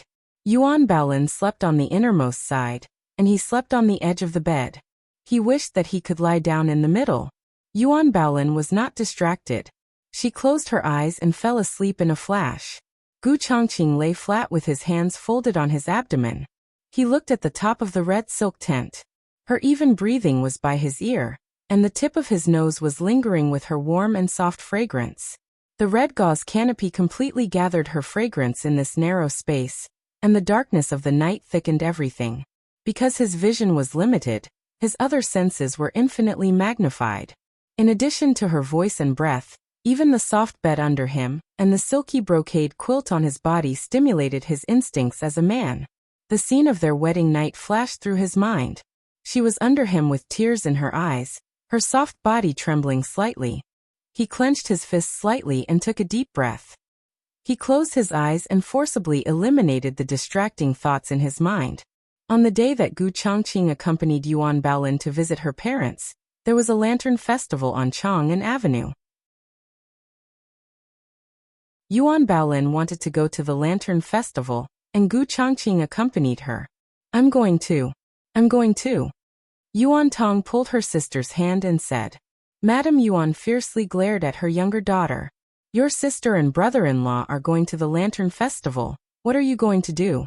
However, Yuan Tong did not receive her mother's sharp glare. She missed her sister to death these past few days. Her sister finally came back, so she was not willing to part with her sister so soon. Can my younger sister come along? Yuan Baolin asked Gu Changqing for his opinion. Of course you can. Gu Changqing generously agreed. He said to Father Yuan and Madame Yuan, Father-in-law, mother-in-law, please rest assured. After the lantern festival is over, I will send her back. Yuan Tong happily smiled. Brother-in-law is the best. At this point, Madame Yuan could no longer stop Yuan Tong. She could only let her go. When they came, Gu Changqing and Yuan Baolin sat in the same carriage. Now that Yuan Baolin was with them, Gu Changqing rode in front to avoid suspicion. In the carriage, the two sisters talked about intimate things. Yuan Tong grabbed her sister's hand and whispered, Sister, tell me the truth, is brother-in-law good to you? Yuan Baolin said, Very good. Really? Really? Yuan Tong nodded. Then I'm relieved. Gu Changqing had no intention of eavesdropping, but his hearing was there. It seemed that Yuan Baolin did not even tell her closest sister about them being a fake couple. Chang'an Avenue was congested. The carriage came to the side and could no longer move. They had to abandon the carriage and walk. Yuan Baolin and her sister walked in front hand in hand. Gu Changqing quietly followed behind. As the veil of night descended, row upon row of shops were brightly lit, and the stalls on both sides of the road were hung with dazzling lanterns. At a glance, the dazzling candlelight filled the eyes, and it was like a winding dragon in the night sky. Yuan Baolin looked back from time to time. When she saw him, she would smile at him, and then continue to look at the lanterns with her sister. The three of them walked for a while. On the second floor of a restaurant, someone suddenly stuck half of his body out of the window and called out to Gu Changqing in surprise. Big brother? Gu Changqing stopped in his tracks and looked up. Yuan Baolin and her sister also looked at that person. After Yuan Tong saw who it was, her face instantly became disgusted. It's you? Gu Qingfeng's face darkened. Why are you here? The latest chapter of this book is not finished yet. For more exciting content, please scan the QR code below to download the app.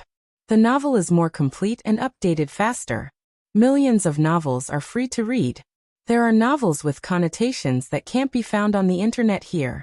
https://www.zhhbqg.com/89642_896428226/1044866311. HTML Genius remembered the website address in 1 second. www.zhhbqg.com Bikuga mobile reading website. zhhbqg.com.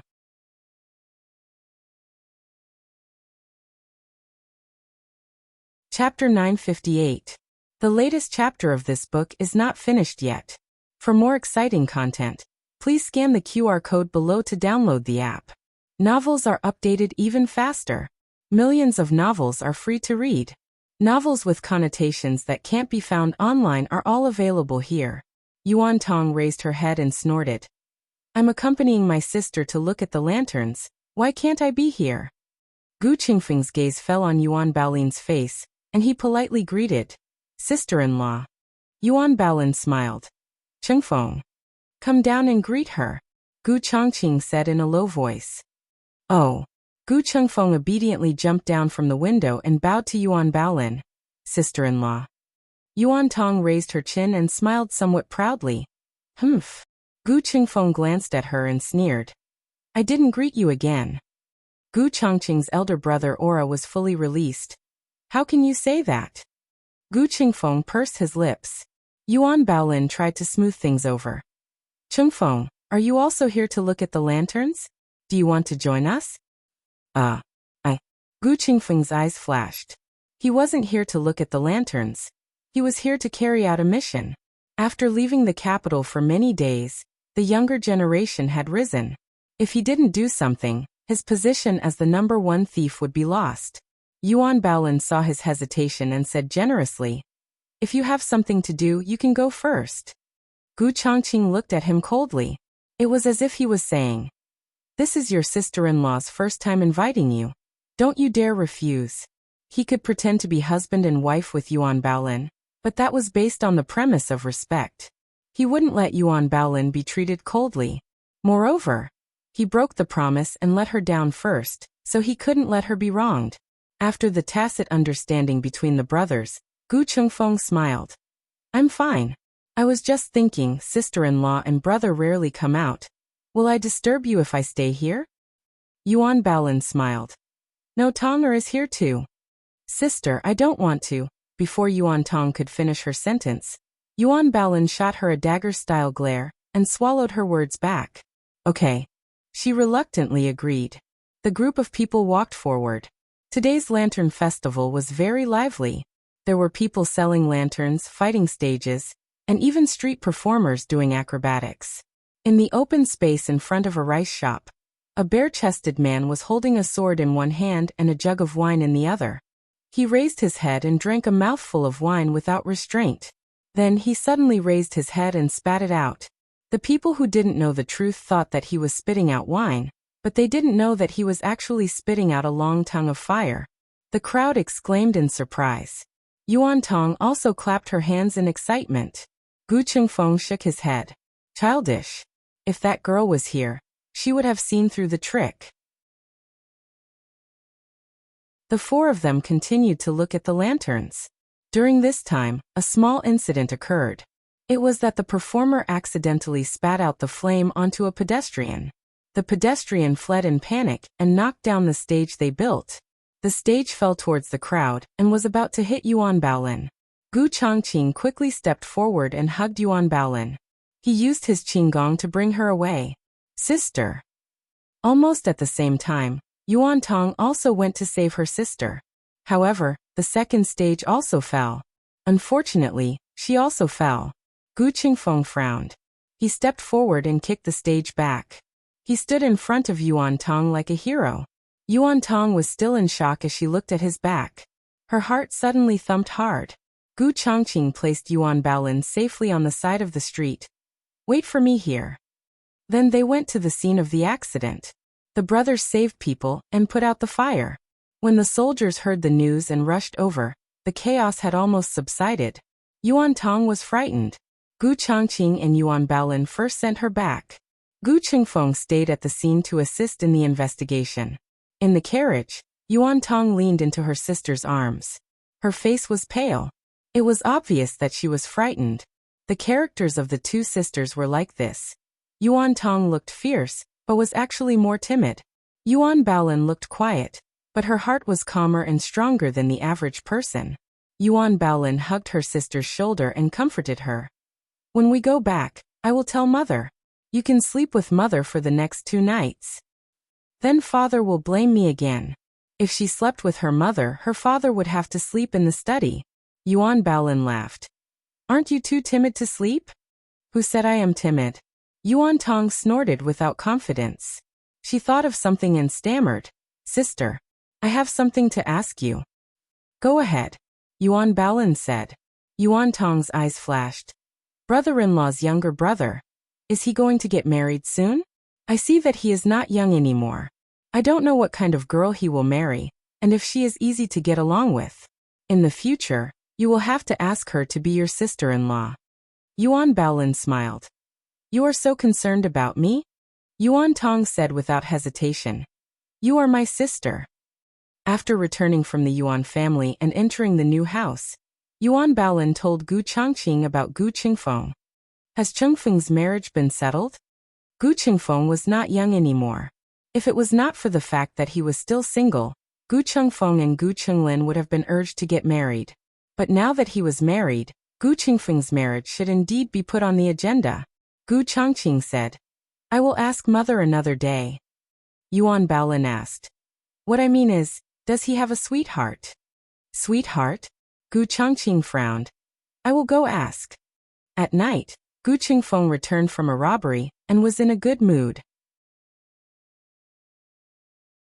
As soon as he entered the house, he saw his big brother sitting in his room like a god. He was shocked. Big brother, what are you doing? It is so late. Why are you not going back to accompany sister-in-law? What are you doing in my room?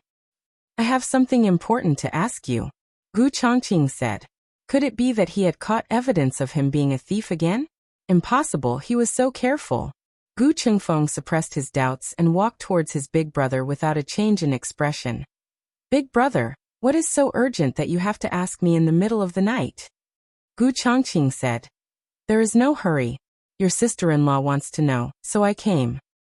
Do you care about sister-in-law that much? Big brother, do you know? Gu Qingfeng chuckled.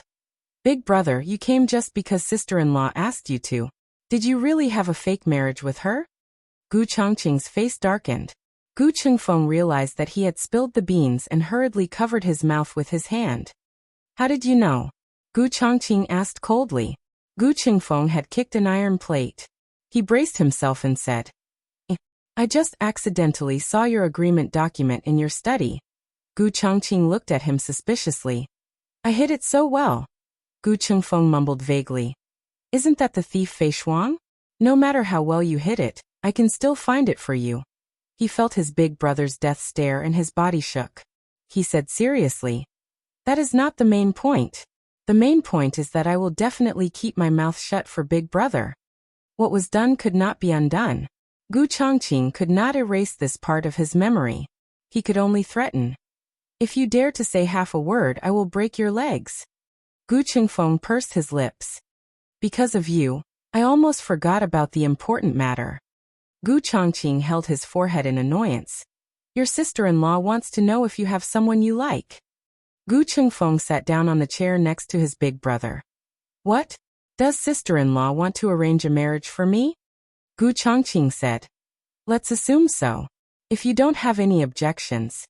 I have objections. Gu Qingfeng interrupted his big brother. Gu Changqing looked at him with a puzzled expression. What objections do you have? Gu Qingfeng's eyes showed a rare seriousness. Big brother, I can listen to you and grandfather on other matters, but on this matter, I want to listen to myself. Gu Changqing paused and his gaze fell on his serious face. You have a girl you like? Who is she from? Tell me, the Marquis Fu will go and propose marriage. No matter what the other party's family background is, as long as you like her, grandfather and I will have no objections.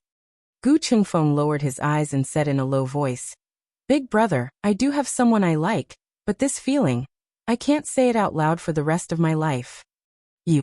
Gu Changqing did not understand the situation. Second brother had a girl he liked. As the big brother, he did not notice at all. The main thing was that he had never seen his second brother entangled with any girl. He had never heard of it. Which family is she from? Does she not like you? Or is she already engaged?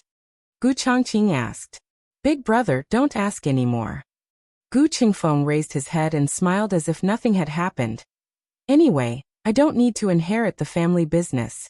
My marriage, just forget about it. Grandfather wants to hold a great-grandson. There is big brother, Chenglin, Guyan and Xiaobao. There are so many people to inherit the family name, just spare me. Let him use the rest of his life to protect the girl in his heart. Digression. Big brother and second brother are almost done writing. Xiao Fengfeng does not have a couple. Not every character has a couple. The latest chapter of this book is not finished yet. For more exciting content, please scan the QR code below to download the app. Novels are updated even faster. Millions of novels are free to read. Novels with connotations that can't be found online are all available here. https://www.zhbqg.com/89642_896428226/10448272. HTML Genius remembers this site's address in 1 second. www.zhbqg.com Bikuga mobile reading website.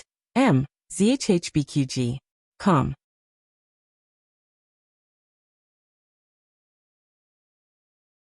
Chapter 959. The latest chapter of the book is not finished yet. For more exciting content, please scan the QR code below to download the app. Novels are updated at a faster rate. Millions of novels are free to read. Novels with content that cannot be found online are available here. After Gu Chongqing returned to the bridal chamber, he told Yuan Baolin about Gu Qingfeng's situation. Once she heard that he already had someone in his heart, Yuan Baolin knew that her sister's heart was destined to fall for the wrong person.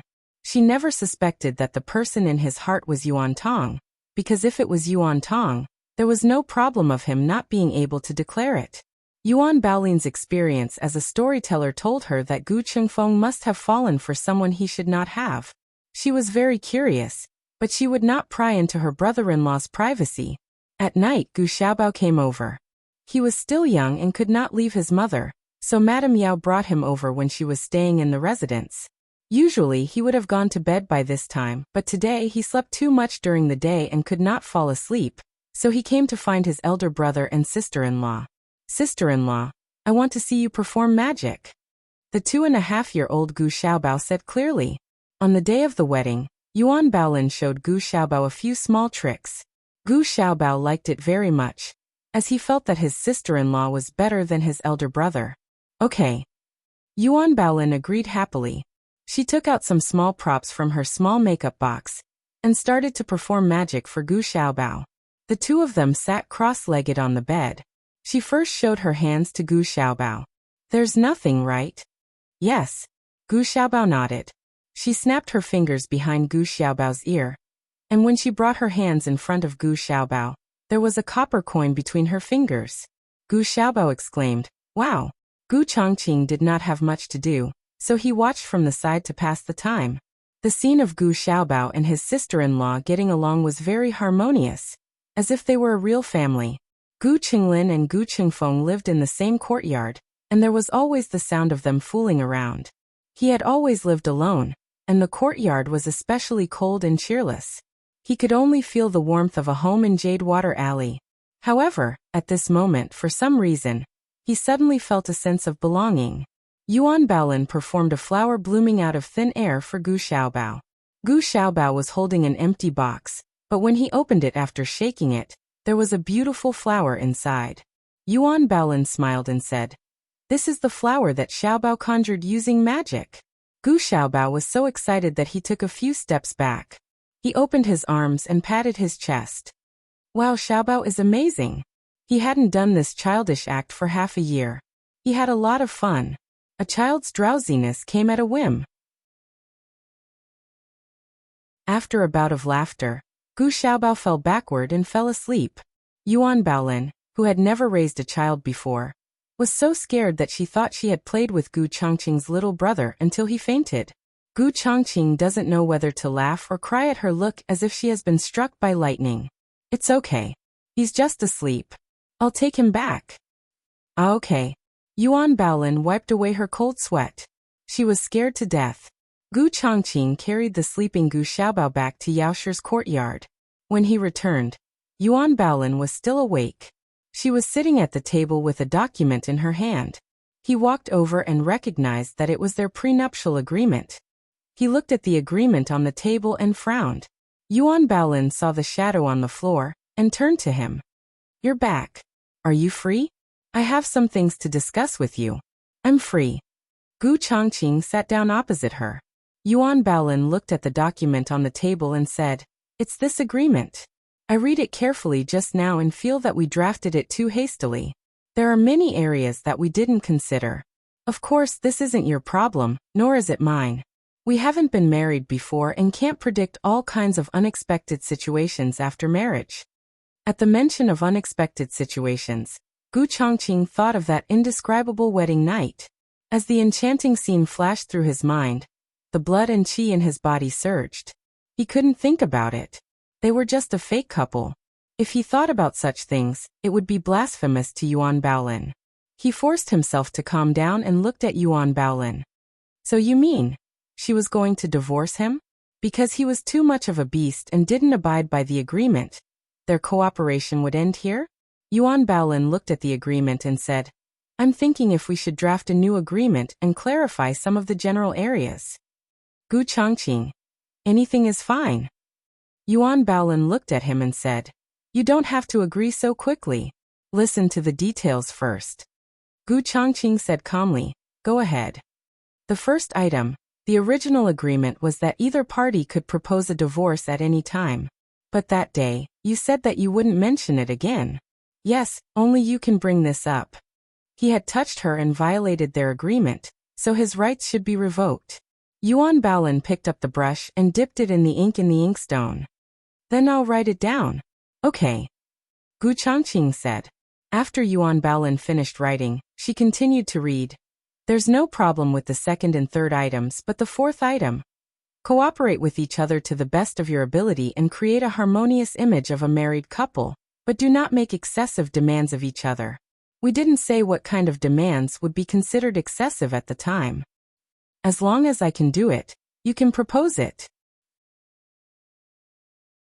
Gu Chongqing said and paused before adding, as long as it doesn't violate the country's laws and family rules. Yuan Baolin rolled her eyes. What if you can do it but don't want to? For example, you just came back from the military camp and are very tired. If I ask you to coax me, will you agree? Gu Chongqing thought for a moment. Okay. Even this is okay. Yuan Baolin muttered weakly. She pursed her lips and coughed lightly. She asked seriously, then what if I don't let you take a concubine? Okay. He didn't have the intention to take a concubine. Yuan Baolin was stunned. She looked at him without blinking and said, don't agree too quickly. You have to hesitate a bit. Otherwise, when I write it down, you won't have the leeway to go back on your word. Gu Chongqing met her doe-like eyes and said seriously, I won't go back on my word. Yuan Baolin whispered, do you mean, I can do whatever I want to you? As long as it doesn't violate the country's laws and family rules. Gu Chongqing emphasized. Yuan Baolin said, I know. You're an official of the imperial court. I can't let you kill people or commit arson. Really, you can do anything? And Gu Chongqing nodded. Yuan Baolin's eyes moved again. Including that you can't sleep in the study in the future? Why? Gu Chongqing looked at her in surprise. Yuan Baolin blinked her eyes and confidently said, what else could it be? If you sleep in the study, it will make people think that we don't get along. The servants in the manor will make things difficult for me. They won't dare. Gu Chongqing said. Do you agree or not? Yuan Baolin asked. To be honest, lying in the same bed as her was too much of a test for his endurance as a man. It wasn't like he had any problems in that area. Gu Chongqing took a deep breath and said seriously, I will stay in the military camp in the future. I will only come back during the holidays. But if you insist, I can sleep in your room. Also, don't worry, I won't offend you again. Yuan Baolin sulked. Gu Chongqing saw her reaction and didn't know what he had said wrong. You're not happy? Are you afraid that I can't do it? I said that I will move into the military camp, so I will definitely move in. I said that I won't offend you, so I won't do it again. Yuan Baolin said in a small voice. What if I agree to you offend me? Gu Chongqing looked at her in shock. Yuan Baolin cleared her throat and said in an aggrieved voice. I mean, I've already been offended by you. It will be difficult for me to get married in the future. But to have me be a fake husband and wife for the rest of my life is quite pitiful. You said that you won't leave me, but a man's mouth is a liar. What if one day you don't want to keep your promise and I'm old again? What do you want me to do? Gu Chongqing was a strategist on the battlefield, adaptable, an extraordinary strategist, but in some matters, he was even more stubborn than his grandfather. For example, he once believed that he was a loyalist and never doubted it again until Tang Yueshan mercilessly exposed him. He now also believed that Yuan Baolin had no romantic feelings for him, so no matter how many strange requests Yuan Baolin made or said to him, he only thought that it was necessary for cooperation and forced by the situation. And he was wrong first, so he had no right to bargain with Yuan Baolin. He looked at Yuan Baolin and asked, "What do you want me to do?" Yuan Baolin shyly lowered her head and pinched her handkerchief. She blushed and said, "At least I have to have a child of my own, so that I can have someone to rely on for the rest of my life." Gu Chongqing was stunned. "Digression, little Chongqing, Daddy, what's the longest road in the world?" Gu Chongqing, your mother's trick. The latest chapter of this book is not finished yet. For more exciting content, please scan the QR code below to download the app. Novels are updated faster and more complete. Millions of novels are free to read. Novels with connotations that can't be found online are all available here. https://www.zhbqg.com/89642_89642_1044677762. HTML Genius memorized this site's address in 1 second. www.zhbqg.com Bikugo mobile reading website. zhbqg.com.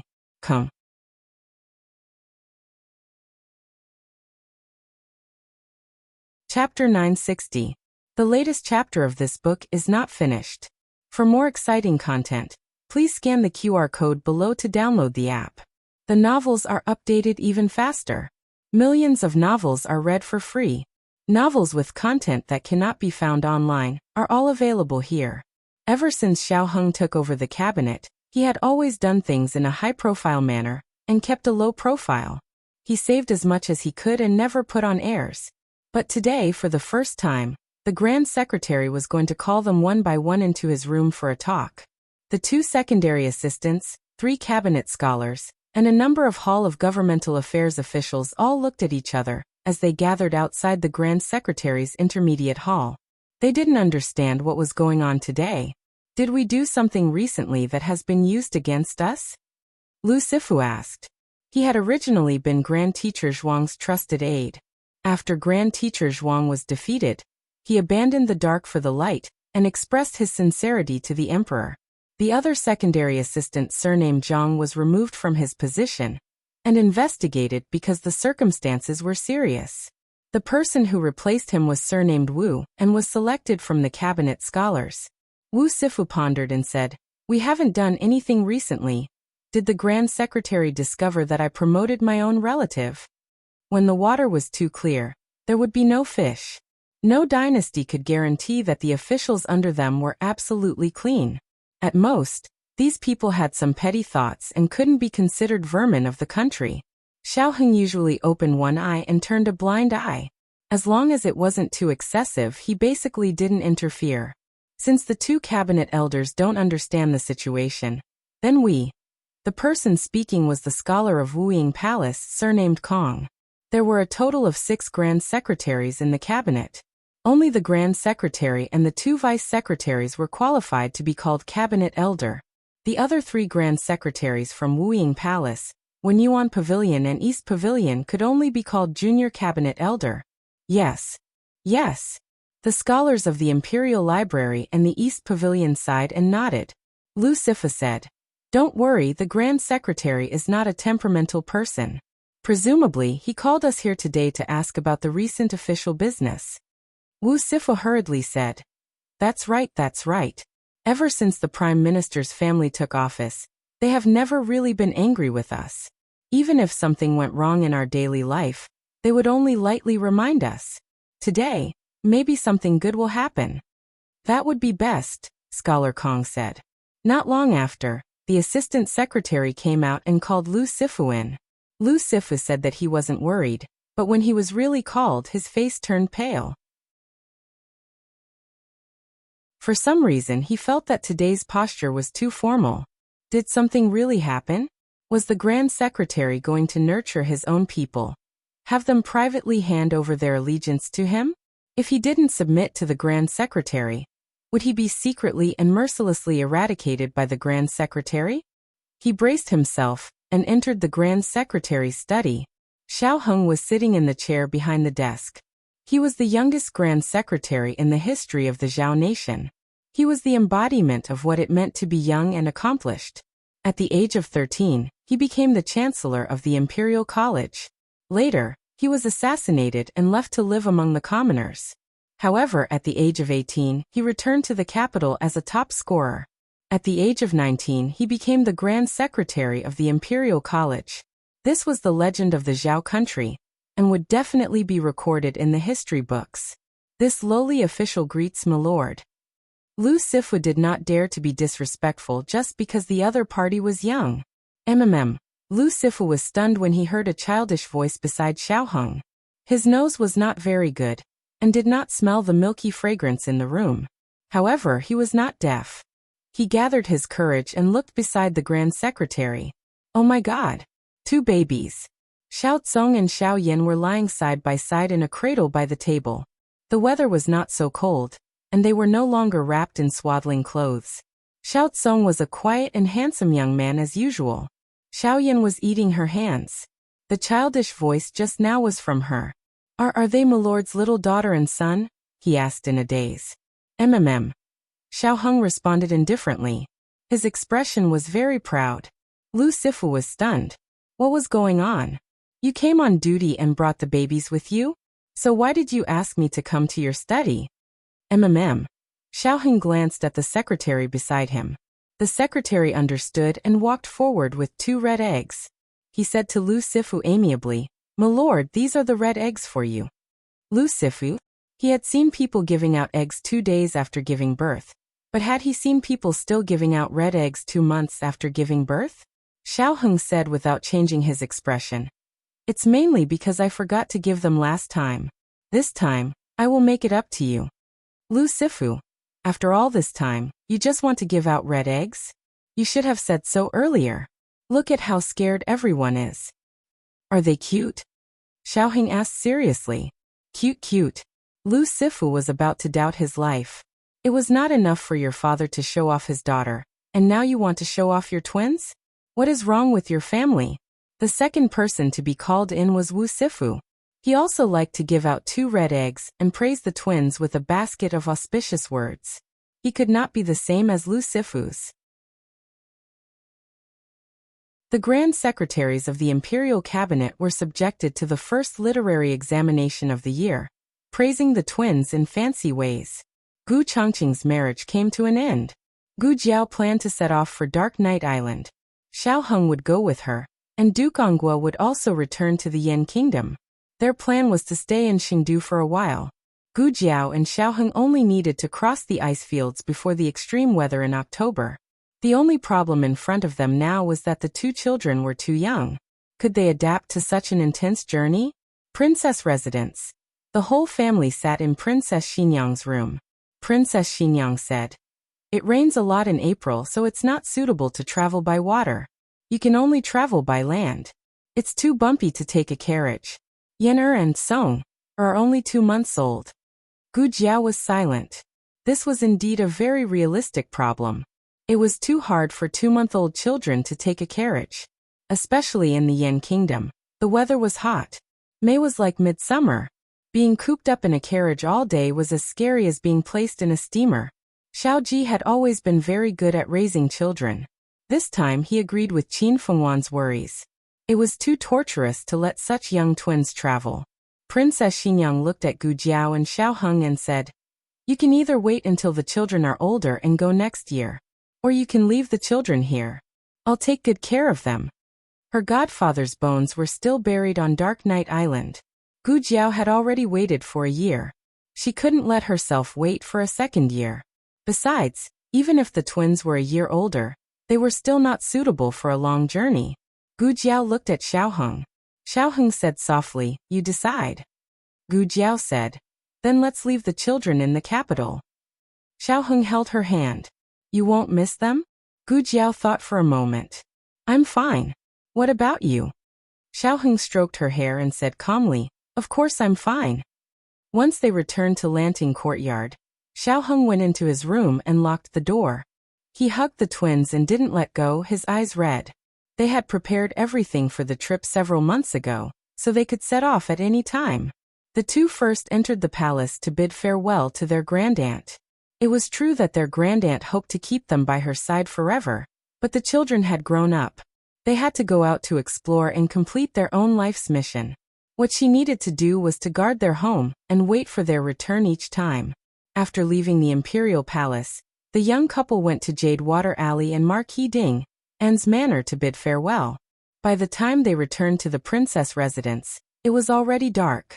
However, it was on this night that something unexpected happened. The twins had disappeared. Whoa, it's all my fault. I didn't keep an eye on the young master and young miss. Yuya was sobbing at the door, gasping for breath. Gu Jiao didn't blame her. Instead, she calmly asked, Don't cry first. What happened? Tell me in detail. Yuya narrated everything that had happened tonight in full detail. The twins stayed at Princess Xianyang's place for an entire day. She only brought them back when night fell. The twins were very energetic and didn't have any intention of sleeping. She placed them together on Xiaoheng and Gu Jiao's bed, wanting them to play for a while. She was in her room making knots. The kitchen staff came over and asked her if she wanted to prepare a midnight snack for the young Marquis and young Madam. She went out and told that person about a few snacks that the two liked to eat. At that time, I was standing at the door. Here. Yuya pointed at the place where she had spoken with the kitchen staff and cried. I didn't expect that in such a short time. When I entered the room again, Yener and Song were gone. Was Long Yi in the residence at that time? Xiaoheng asked. Yuya wiped her tears and pointed forward. He was in the courtyard sharpening charcoal. After Yener and Song disappeared, he went out to look for them. Someone had sneaked into the residence and stolen the twins. This was the first reaction of the two. But judging from the place Yuya was pointing at, Long Yi was facing the door at that time. No assassin could sneak into the courtyard under Long Yi's nose, let alone steal the twins. Xiaoheng entered the room and carefully inspected it. He concluded, there was no fourth person who came in. The three people were Yuya and the twins. Gu Jiao frowned. Since no one came, how did Yener and Song disappear? Xiaoheng's gaze fell on the bedside table. I remember that when you went out this morning, you left the small medicine box here. Gu Jiao nodded. Yes, the small medicine box is also gone. Known. It was impossible to steal the small medicine box. So it was the small medicine box that stole the twins. Gu Jiao exploded on the spot. She clenched her small fists and her face darkened on the spot. State Preceptor Hall. A young man wearing a white crescent state preceptor robe stepped into the Qilin Hall. The disciples on duty in the hall saluted him. State Preceptor. Yi Qing nodded. He was wearing a mourning ring on his arm, but no one knew who it was for. He walked through the long aisle on the right side of the Qilin Hall and came to the front of the secret room at the end. He said to the two men guarding the secret room, I'll go in and clean up. You open the door. Yes. State Preceptor. The two men obeyed the instructions of the newly appointed young State Preceptor and took out the key to open the secret room. Yi Qing stepped into the place that his master had told him to guard for the rest of his life.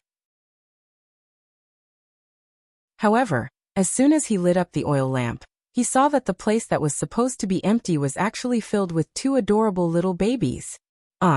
He was shocked, his legs went soft, and he fell to the ground. The latest chapter of this book is not finished. For more exciting content, please scan the QR code below to download the app. The novel is updated faster. Millions of novels are free to read. The novels that can't be found online are all here.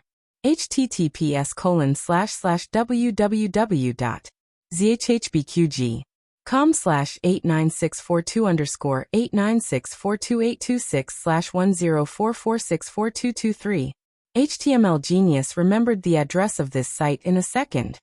www.zhhbqg.com Pen Fun Pavilion Mobile Version Reading Website. ZHHBQG. Com.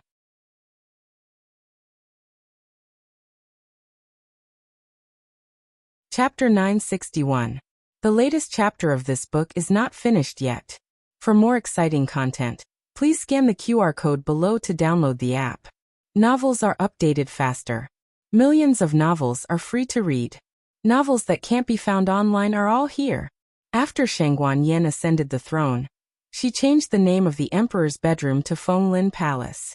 The peak of April was the mildest time of the year, neither hot nor cold, neither dry nor humid. Shang Guanyin was sitting in the study room of Fenglin Palace, reviewing memorials. On her desk, there were 2 picture frames that Gu Jiao asked the Shadow Division to bring from Zhao country.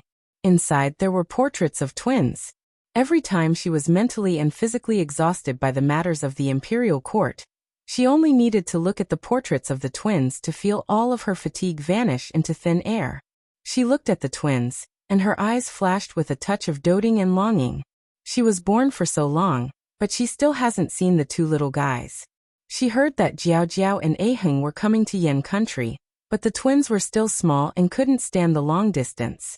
They should stay in Zhao country. It was really regrettable that she couldn't see them when they were young. Shang Guanyin sighed.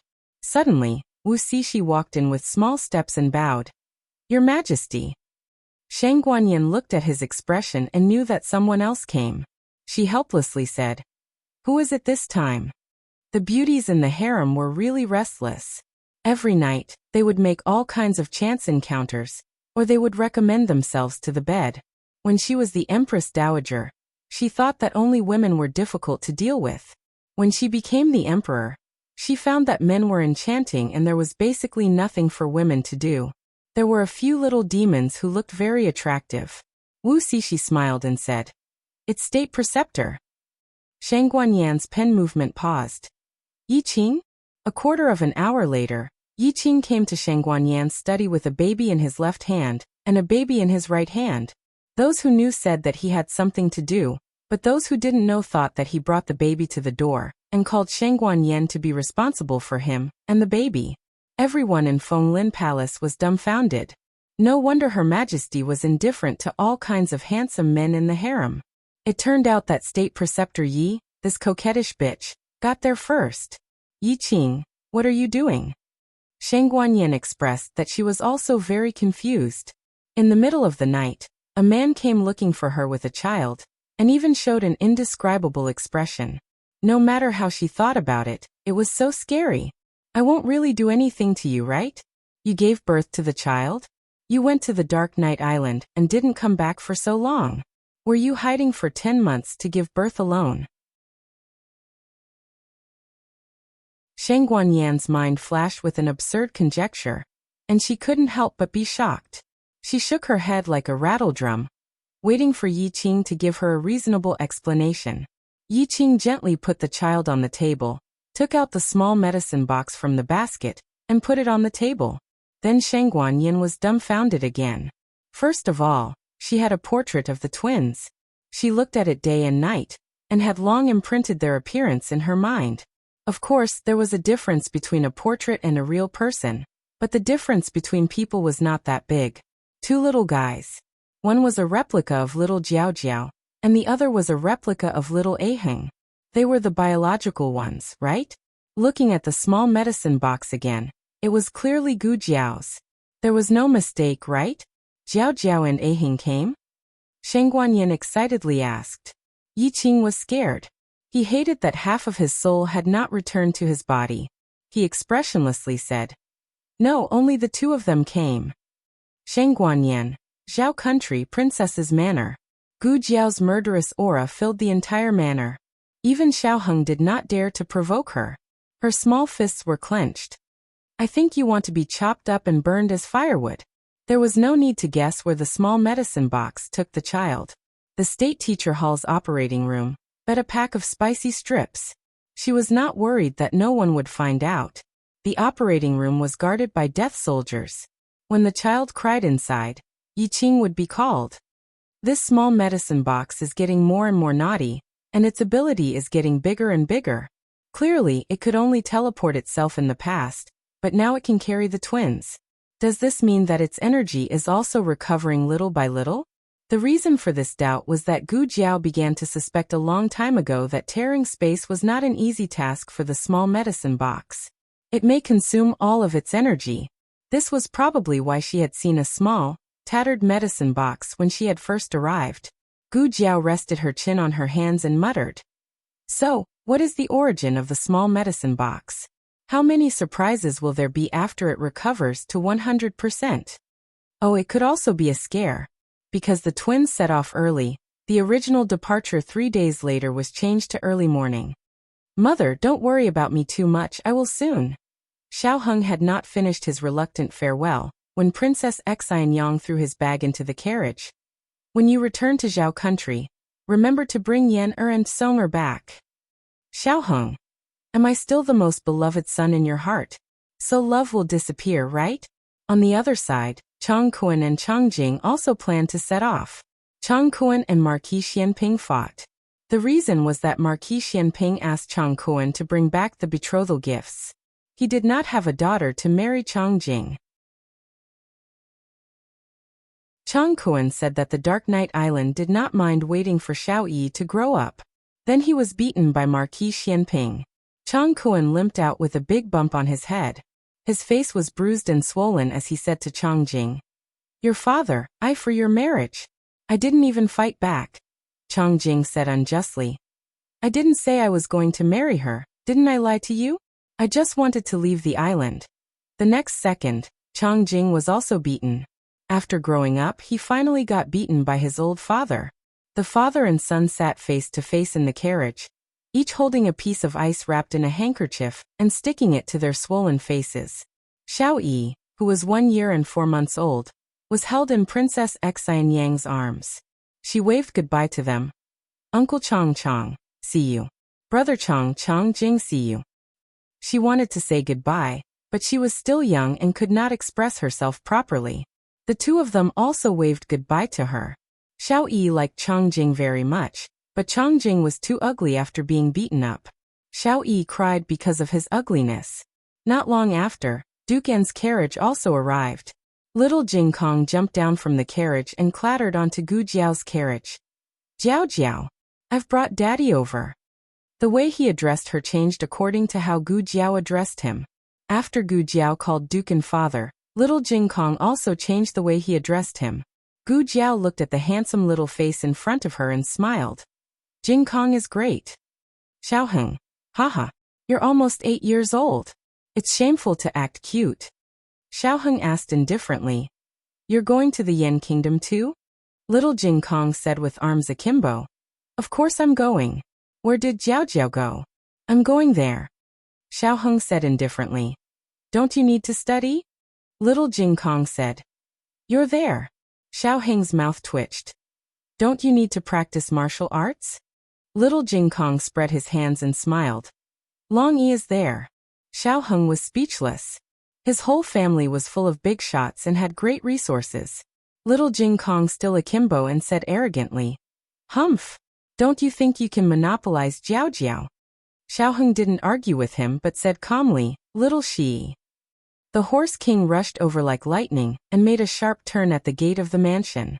The horse's hooves were split. Little Jing Kong's attention was successfully attracted. "Eh? Little Shi is here. Jiao Jiao, can I ride Little Shi?" "Okay." Gu Jiao replied. Someone who didn't know that he was tricked by his bad brother-in-law valiantly rode Little Shi. The Black Wind King led the entire convoy. His eyes were cold, and his aura was powerful. Even though he wasn't going to war, he was still exuding a murderous aura, even though he was just strolling through the busy streets. It was 17 years old. Fortunately, it hadn't aged and could create more legends. Gu Jiao didn't allow the horse to ride on the street. Little Jing Kong and the Horse King couldn't bear it anymore. They finally got out of the capital city. One man and one horse decisively galloped on the open and flat official road. Little Shi, just a little faster. Faster. Waha. I'm flying. Ha ha ha. Bad brother-in-law can't catch up. The whole official road was filled with his little demonic voice. "Horse King, Jin wants to remind you Jiao Jiao can't catch up either. Little Jing Kong didn't show off for long. It rained heavily and one man and one horse were drenched. This year, the rain was especially heavy. After it rained in Zhao country, it rained in Yan country, and after it rained in Zhongzhou. Even Manager Zheng's old legs were getting cold.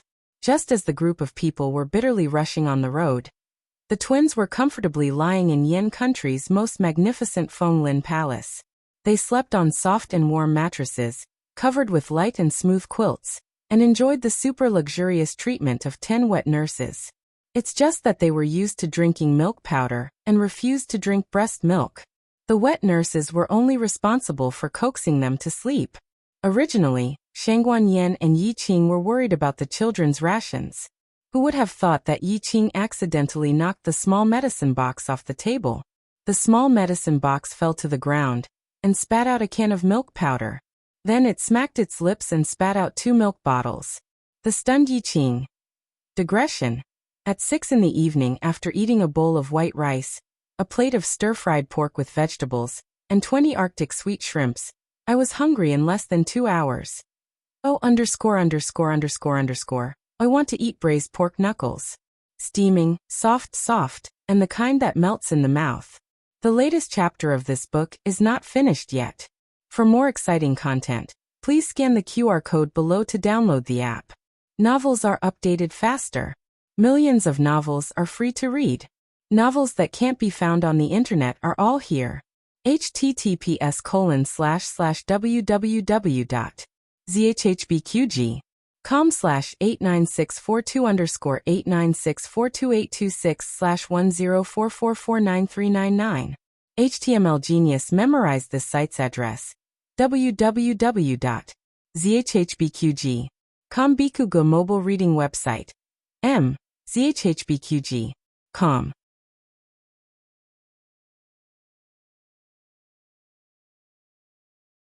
Chapter 962. The latest chapter of this book is not finished yet. For more exciting content, please scan the QR code below to download the app. More novels are updated faster. Millions of novels are free to read. All the novels that can't be found on the internet are available here. After Shangguan Qing returned to the Yan kingdom, Shangguan Yan conferred him the title of the eldest son of the emperor. The people had never seen the former eldest son of the emperor, so they didn't know the change in his appearance. Therefore, they didn't have any doubts about the imperial edict. As for the people who had seen him, the enemies like Gongsun Yu were already dead. As for the people who were on his side like Wenren Chong, they were all the confidants of the Xianyuan family and the State Master Hall. They wouldn't spread the news that was unfavorable to Shangguan Qing. As for Taoist Qing Feng and Wang Su, the former was face-blind and couldn't remember his appearance. As for the latter, Shangguan Qing chose to tell the truth. That's about it. My mother was worried that the State Master Hall wouldn't treat me if my identity was exposed. So she asked me to wear my brother's face. On a black awning boat in the Imperial Palace's supreme liquid pool, Shangguan Qing put his hands behind his head and looked up at the starry sky. Wang Su sat beside him. After hearing the whole truth, he couldn't calm down for a long time. So, the eldest son of the emperor I saw in the State Master Hall was not you? Shangguan Qing held a green foxtail in his mouth and said casually, "It was my brother." Wang Su stood up with a swoosh. His movement was so big that the whole boat shook. Shangguan Qing looked at him in astonishment. He said sadly, "How could you do this?" "Ha!" Shangguan Qing was stunned. "It's my fault for hiding it from you," Wang Su said bitterly. "You betrayed me. You told your brother our secret signal." Shangguan Qing was speechless. "Isn't your point a bit off?" He wanted to say that he didn't tell them. These secret signals were all guessed by themselves. Besides, it wasn't their secret. He learned it from the State Master. He couldn't guarantee that the State Master didn't tell others. He looked at Wang Su embarrassedly. "Old Wang, you've changed." Wang Su clenched his fists tightly and turned his face away. "You used to call me Old Wang next door." Shangguan Qing was speechless. Lao Wang was too difficult to coax. After coming ashore from the supreme liquid pool, Shangguan Qing felt that his vitality was severely overdrawn. He didn't even want to walk. He ordered the palace servants to bring a sedan chair, and sat on it to Fenglin Palace. In the Yen Kingdom, adult princes had to leave the palace and build another mansion. This was a rule set by the ancestors, and also to avoid suspicion with the concubines in the harem. However, the beauties in this harem were all men. What was there for Shang Guanqing to avoid? He settled down in the palace. He planned to first go to his mother's place to pay his respects and freeload a midnight snack on the way. Who would have thought that as soon as he entered Shang Guanyan's bedroom, he smelled a milky fragrance, followed by a burst of babbling sounds. He frowned and walked toward the inner hall with a strange expression. He saw his mother sitting on the bright yellow dragon bed, holding a baby in her arms, feeding him with a milk bottle. Yi Qing sat on a stool beside the bed, also holding a baby and feeding him with a milk bottle. His hair stood on end. It can't be right? I just went out for a while. Mother, you and Yi Qing already have a family of 4. You don't want so many beauties in the harem, so you like Yi Qing. He had to say that in this regard, the mother and son's brain circuits were the same. Mother. He was so scared that his voice was muffled.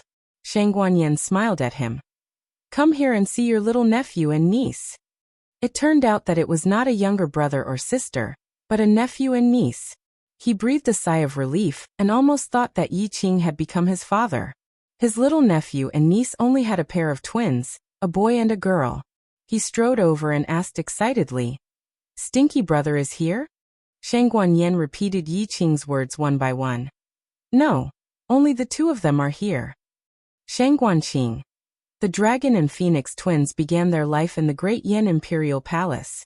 Shang Guanyan would never wrong her pair of little grandsons. The next day, she took the twins to the court and publicly announced that she had found the long-lost second prince Shang Guanheng not long ago. She conferred the son of the second prince as the Prince of Yongla, and conferred the daughter of the second prince as the Princess of Kongning. The great Yen welcomed the imperial grandsons of the Dragon and Phoenix Emperor. As a result, before the father could enjoy the treatment of a prince for even a day, the twins had already become imperial grandsons who were greatly favored by the emperor. Gu Jiao and Xiaoheng arrived in Chengdu at the end of June. Because of the bad weather, the journey that could have been finished in 1.5 months took an extra month. When Wu Cixi went to the palace gate to greet the second prince and the young commander, he almost didn't recognize them. Was this swarthy Xiao He couple really the handsome little master, as well as the little commander who was said to have recovered her devastatingly beautiful appearance? Xiaoheng said with no love for life. Just now a charcoal chariot. Overturned. The 2 people first sent Dukan back to his mansion before entering the palace. On the way, little Shi knocked over a charcoal chariot, covering the 2 people's faces with dust. However, it was true that the 2 people were tanned and lost weight. Wu Cixi invited the 2 people to Fenglin Palace. His Majesty is in the court and will come over in a moment. Young prince and young princess can enjoy the cool air in the pavilion. The 2 people went to the pavilion.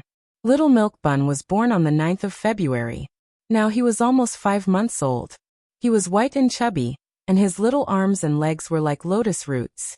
Moreover, because Long Yi didn't give Xiaoyan a midnight meal, and Xiao Yi snatched food from Xiaotsong, Xiaotsong gradually caught up with Xiaoyan. Although Xiaotsong tried very hard to be a quiet and beautiful little boy, the instinct of a baby made him move his little arms and legs from time to time. In particular, there was a strange telepathy between the twins. Often, when Xiaoyan called out, he would also uncontrollably make a sound. The 2 people happened to hear Xiaotsong's sound, and the exhaustion of the journey disappeared in a puff of smoke. They thought that after being separated for so long, the twins wouldn't recognize them, but who would have thought that they weren't? When the 2 of them washed up and appeared in front of the twins burst into tears. At this time, they finally knew that they were missing their parents. Gu Jiao turned around and saw that Xiaoheng's eyes were also red. Gu Jiao. A person's temperament would undergo a series of changes along with the change of status. Since Shang Guanyan ascended the throne as the empress, she also imperceptibly had the majesty and fierceness of a ruler. She knew that this dynasty was unfair to women. At that time, she was able to become the Empress Dowager because of favorable conditions. First, Her father was tyrannical enough to suppress his anger. Second, she was the only legitimate child of the empress. Third, Xianyuan family was strong enough to give her strong support. But that feeling of dissatisfaction had always been there. After she ascended the throne, these problems gradually surfaced. She couldn't show the slightest weakness, otherwise, she would be bitten by others. Only in front of people that she truly trusted and cared about would she remove her disguise. Aheng. She came to the entrance of the bedroom and saw Xiaoheng playing with the twins. The murderous aura of an emperor faded. An endless gentleness filled her eyes. Xiaoheng turned his head and looked at her with a slight smile. Mother. Shang Guanyan's eyes became moist. Shang Guanqing did not know that his stinky younger brother had entered the palace today. He went out to play. Shang Guanyan and the young couple ate lunch in Fenglin Palace. This was the first time that Shang Guanyan saw Gu Jiao without the birthmark. She was shocked. Although she guessed that Gu Jiao would be very beautiful without the birthmark, she never thought that she would be so beautiful. If she went to the military camp like this, those young men would go crazy, right? Jiao Jiao eat. Shang Guanyan gave Gu Jiao a piece of soft rock sugar pork shoulder. Aheng said that you like to eat this. Gu Jiao tasted it. The sauce was very thick with rock sugar and braised ingredients. Coupled with a handful of red pepper, the taste was completely immersed in the meat. Although it was spicy, it was sweet and not greasy, spicy and not dry. Gu Jiao liked it very much. Thinking of something, Gu Jiao asked her. Right, mother, how is your injury? Does it still hurt? Xiaoheng looked at Shang Guanyan. Gu Jiao was referring to the 8 nails in her back. Shang Guanyan shook her head. It didn't hurt a long time ago. I don't feel any different from before. Gu Jiao said. Then let's go to the Imperial Tutor's Hall in a while. I will take out the screws for you. Shang Guanyan thought for a while. Does it hurt? Gu Jiao said. I used anesthetics, it doesn't hurt. In the afternoon, the three went to the Imperial Tutor's Hall. He came to meet the 3 people. When he saw Gu Jiao, he didn't dare to recognize her. Of course, he already knew Gu Jiao's true identity from his senior brother. He also heard that Gu Jiao had recovered her appearance. But wasn't this recovery a bit too much? Was she really not a fairy that descended to the world? Gu Jiao curved her lips. Long time no see, little master Yuhi. Her voice was also different. When Gu Jiao was dressed as a man, she used a young man's voice. Yuhi was shocked to the extreme, but fortunately Yi Qing came over. Yi Qing took them to the secret room. Shang Guanyan's condition was good. All the test results were normal. The operation to remove the pedicle screws was also very successful. Shang Guanyan stayed in the operating room for observation for 24 hours. Xiaoheng accompanied her. Gu Jiao came out of the secret room and said to Yi Qing, who was guarding the door, Take me to pay respects to your master. Yi Qing was stunned. He opened his mouth. You? Gu Jiao's eyes swept over the mourning cloth on his arm. Let's go. Yi Qing's throat slid, the emotions in his chest rolled, his throat swelled, and suddenly an impulse to cry. He didn't ask how Gu Jiao guessed. If she didn't have such a clever mind, she couldn't have become the first lord of the shadows. He took Gu Jiao to the purple bamboo forest. The small study there was carefully tidied up. Except for the small clay figurines and portraits that were given to Gu Jiao, the rest of the furnishings were unchanged. Jing Yinin's graffiti was also there. As if this person didn't disappear from their side, he still lived in their lives. Just by looking back, they could see a certain sage-like state preceptor standing at the door. Gu Jiao stroked Jing Yinin's picture album. Did your master pass away peacefully? Yi Qing said sadly. I heard from you that he was very peaceful. He lied to Gu Jiao. In fact, he didn't see his master for the last time. The person who went to the Dark Night Island to find him was not his master, but he who held his master's letter. Gu Jiao whispered. Is it for Xianyuan Qi? Xianyuan Qi's life had come to an end in Ghost Mountain. In the Battle of Puqing City, he had exhausted all his strength. He could survive and get better day by day. Perhaps it was not only a miracle created by the purple grass poison. Yi Qing choked and nodded. Master said that he was sorry for the Xianyuan family, and he paid his life to Xianyuan Qi. It was also atonement to the Xianyuan family. It was only later that he understood why his master asked him to go to the border, and even gave him the purple grass poison. His master had predicted Xianyuan Qi's fate, and also predicted his character. He would not leave Xianyuan Qi in the lurch. Everything was in his master's plan. From the day he left the state preceptor's hall for the border, his master had been waiting for death peacefully in Xingdu. Gu Jiao murmured. No wonder when I saw him after coming back from the border, he was so old. He changed Xianyuan Qi's fate, and exhausted his life. Yi Qing turned around and wiped his tears. After calming down, he said to Gu Jiao, Master knows that you are Jing Yinin. He told Xianyuan Li that when Yinin was a child, Marshal Xianyuan always secretly took her home for this reason. It was the greatest wish of Master and Marshal Xianyuan to watch the Lord of Shadows grow up. Gu Jiao understood a lot in an instant. Was it because of this that Xianyuan Li melted his armor and gave it to Jing Yinin? Was it also because of this that he insisted on letting Jing Yinin practice martial arts no matter how weak she was when she was a child? Yi Qing thought of his master, and tears came out involuntarily again. Master said that he couldn't protect Yinin well, but they all hoped to protect you. He changed Xianyuan Qi's fate not only because he owed the Xianyuan family, but also because he hoped that there could be someone stronger than himself in this world to protect you. Gu Jiao stroked the two words Yinin, inscribed by the state preceptor on the picture album. She raised her hand and pressed her heart, suddenly feeling a little uncomfortable here. Digression.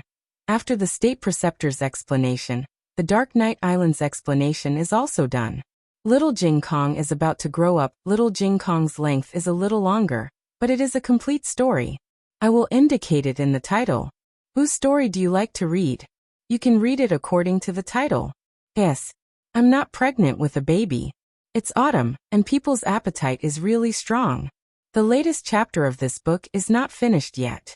For more exciting content, please scan the QR code below to download the app. The novel is more complete and updated faster. Millions of novels are free to read. There are all the novels that can't be found on the internet here. https://www.zhhbqg.com/89642_8964226/10444482.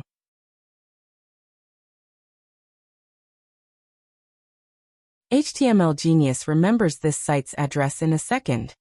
www.zhhbqg.com Bikuga mobile version reading website. zhhbqg.com.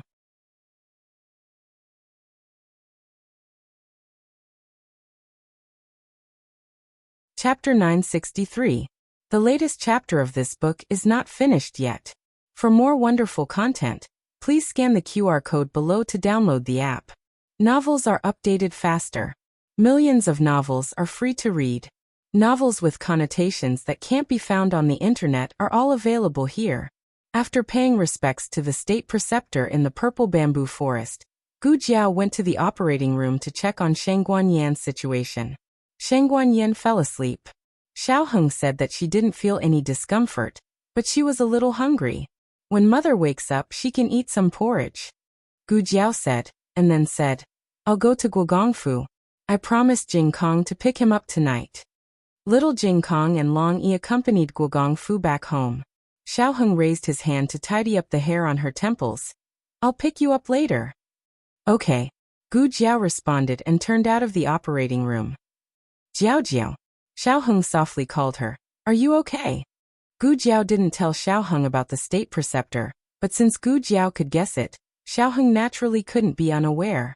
Her emotions were lighter than ordinary people, but as long as she cared about a person, even the slightest emotion couldn't escape her eyes.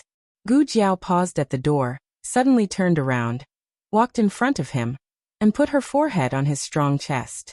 Every time she was depressed, she would seek comfort in his arms in this way. Xiao Heng gently wrapped his arm around her slender waist and stroked her head comfortingly with his other hand. In fact, even if Xiao Heng didn't find out, she could deal with her emotions. But he always found out and comforted her in time. He never said a word to her not to be sad. She was also a human.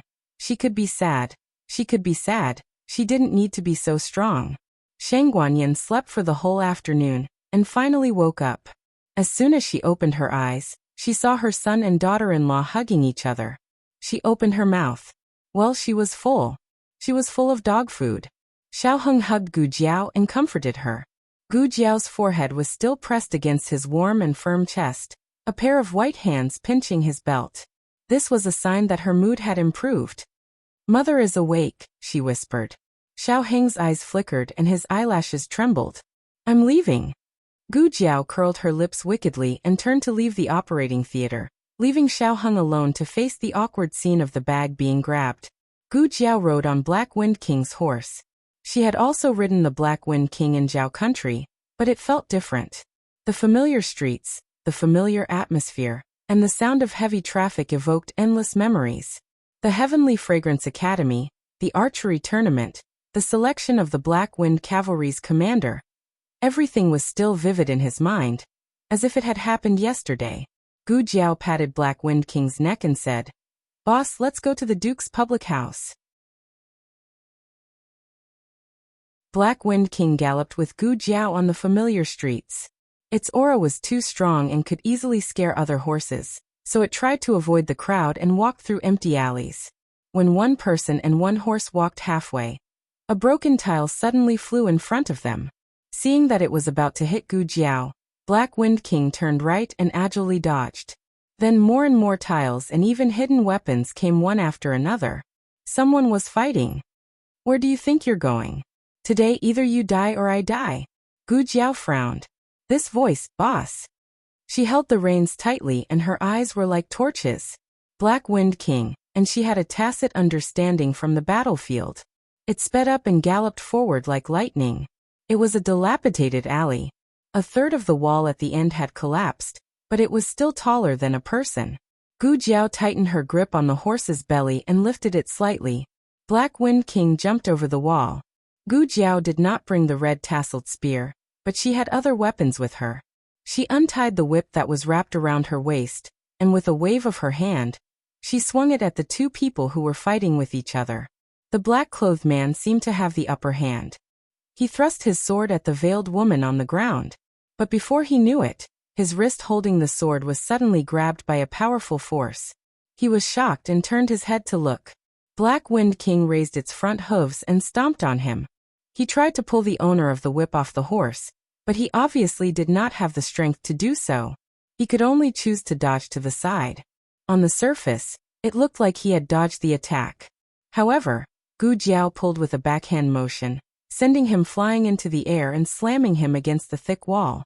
"Ah!" The man in black felt a sharp pain in his chest and back. He screamed as he fell to the ground and spat out a mouthful of blood. Gu Jiao jumped off the horse. When he was about to get up, she stepped on his chest and mercilessly stomped him back to the ground. The man in black felt like all the bones in his body were broken. His head hit the ground and his brain was almost scattered. Gu Jiao ignored his pain and turned to look at the woman on the side. "Teacher's wife Nan, are you all right?" That's right. The person being chased by the man in black was Teacher's wife Nan, who she had not seen in a long time. When Teacher's wife Nan heard Gu Jiao's voice, she couldn't help being stunned. She looked at Gu Jiao's face and didn't dare to recognize her. "It's me, Teacher's wife Nan," Gu Jiao said. Teacher's wife Nan's eyes almost popped out. "Jiao Jiao? Your face." "Oh, the birthmark is gone," Gu Jiao said. She glanced at the man in black under her feet and asked, "Teacher's wife Nan, who is he?" Teacher's wife Nan stood up with the help of the wall. She patted the dust off her body and came to Gu Jiao's side. "He's from the Tang sect." Then, she moved her fingertips and shot out a poisonous needle, sealing the man's throat. Gu Jiao took her foot back and asked Teacher's wife Nan, "Teacher's wife, what's going on? Earlier, you said that you would stay in Chengdu to deal with some personal matters. Is it related to the Tang sect?" Teacher's wife Nan sighed helplessly. "It's a long story." Gu Jiao looked around. "Where's Master Lu?" Teacher's wife Nan said, "He went to kill another disciple of the Tang sect. I arranged to meet him at Li's tea house." Gu Jiao knew that tea house. She had brought little Jing Kong there to eat the snacks. It was 3 miles away on by Luo Street. she said. I'll accompany teacher's wife Nan to wait for Master Lu. Teacher's wife Nan asked, will it delay you? No. Gu Jiao shook her head. She had to prioritize things. She believed that little Jing Kong would not be angry. The two rode the Black Wind King to Li's tea house and asked for a room on the second floor facing the street. Gu Jiao opened the window and sat beside it with teacher's wife Nan. The view here was very good. They could see the whole street. If Master Lu came nearby, they could see him at first glance. Gu Jiao poured a cup of tea for teacher's wife Nan. Right, Jiao Jiao, why did you come to Yin country? Also your birthmark, how did it disappear? I heard that you and Ahing got married. It's a pity that I couldn't attend your wedding. I'm really sorry. Teacher's wife Nan had too many things to say. She was not only concerned about Gu Jiao and Xiao Hing's situation, but also missed Gu Xiaoshan and Gu Yan. Actually, it's not a birthmark. It's a mark of chastity. Gu Jiao told her the abbot's drunken blunder. After teacher's wife Nan heard it, she did not know what to say. After that, Gu Jiao told her about the other people's recent situation. Gu Yan and Gu Xiaoshan were studying at Qinghe Academy. Gu Chengfeng was a captain in the military camp and did not go to the academy. They would all study martial arts in the future. Gu Chongqing inherited the Gu family army and married Yuan Baolin. Xiao Heng became a junior advisor in July last year. At the end of the year, Grand Secretary Yuan's health was not good, and he handed in his resignation document. In February this year, Xiao Heng took over the position of Grand Secretary. Grandmother-in-law and son-in-law were very healthy. Grandmother-in-law returned to his original position and often visited the imperial palace. Gu Xiaobao was 2.5 years old. He was a lazy and smart child. Yao Shi was also doing well. Ahing and Jing Kong also came. Ahing is in the imperial palace. Jing Kong is in Duke N's manor. Gu Jiao spoke in detail, slow and patient. Seeing that everyone was well, teacher's wife Nan was very happy. That's good, that's good. But teacher's wife Nan, what's the situation on your side? Huh? Teacher's wife Nan touched her face with her veil. Speaking of which, it's an old grudge. That year, I left the Tang sect because my martial arts were crippled. I did not owe the Tang sect anything. I naively thought that the Tang sect would do as they said and would not make things difficult for me. Later on, I went to Zhao country and got to know your Master Lu. Speaking to this point, she paused then smiled slightly. You might have guessed it. Master Lu is Zhao country's Master Lu. He once received a favor from Elder Feng. At the time, Ahing came to him and had your Master Lu take Xiaoshan and a Yen as disciples, and he agreed. Gu Jiao had indeed guessed this about Master Lu's identity. Thus, hearing what teacher's wife Nan said, she did not feel too surprised.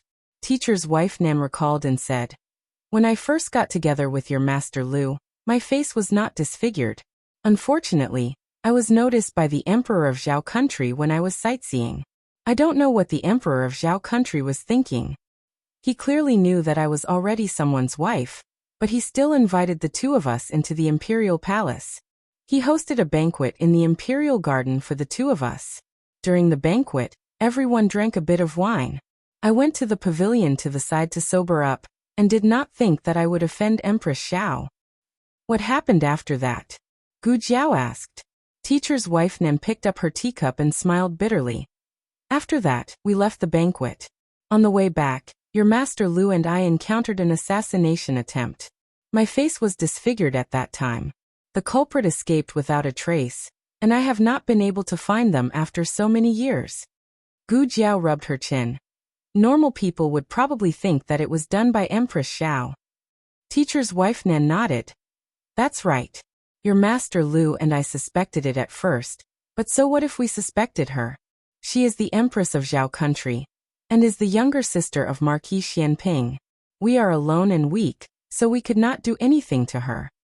Your Master Lu hates Empress Xiao and also hates the source of the tragedy, the Emperor of Zhao country.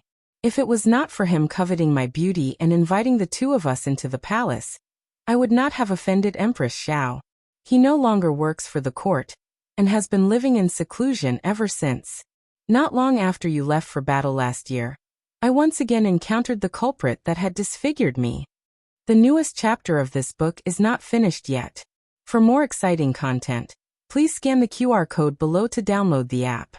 The novel will be updated even faster. Millions of novels will be read for free. There are all the novels that you can't find on the internet here. https://www.zhbqg.com/89642_8964226/1044293881. HTML Genius remembers this site's address in a second. www.zhbqg.com Biku Pavilion Mobile Reading Website. zhbqg.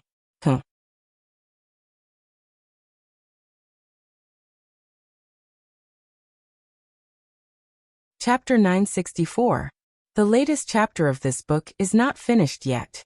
For more exciting content, please scan the QR code below to download the app. Novels are updated faster. Millions of novels are free to read. Novels that can't be found online are all available here. It's people from the Tang sect. Gu Jiao combined what happened today and came up with this guess. A cold light flashed past Mistress Nan's eyes. That's right, it's people from the Tang sect. I managed to get a lot of information out of that person. Only then did I find out that the Tang sect has always been brooding over my departure. Just like Qi Xian, they all think that I secretly comprehended some incredible cultivation method, which allowed me to learn the highest martial arts of the sect. They have always wanted to capture me and bring me back. Gu Jiao didn't ask why Mistress Nan didn't say so earlier. She understood Mistress Nan's personality. She didn't want to cause trouble for them. She looked at Mistress Nan and said seriously, "Mistress Nan, leave the Tang sect to me." Mistress Nan looked at her in shock. "What do you want to do?" Gu Jiao said lightly, "Flatten the Tang sect." The Jianghu sects and the imperial court have always minded their own business. Even Qi Xian left the Tang sect before joining the Han family. Gu Jiao had no intention to make things difficult for the Jianghu sects, but if anyone from the Tang sect dared to bully the Dragon King's temple, then they shouldn't blame the Black Wind Camp's cavalry for trampling on the Tang sect's mountain. Jiao Jiao. Mistress Nan didn't want to trouble Gu Jiao. Gu Jiao looked into her eyes. "Mistress Nan, the Gu family asked me for 20 years to buy off their relationship with Gu Xiaoshan. Gu Xiaoshuan's parents personally received the 2 silver ingots. They were very happy. A useless son could be sold for 20 years. They felt that it was a good deal." Mistress Nan never expected that there was such a terrible truth behind Gu Xiaoshuan's break with the Gu family. "You and Master Lu treat Xiaoshan as your own son.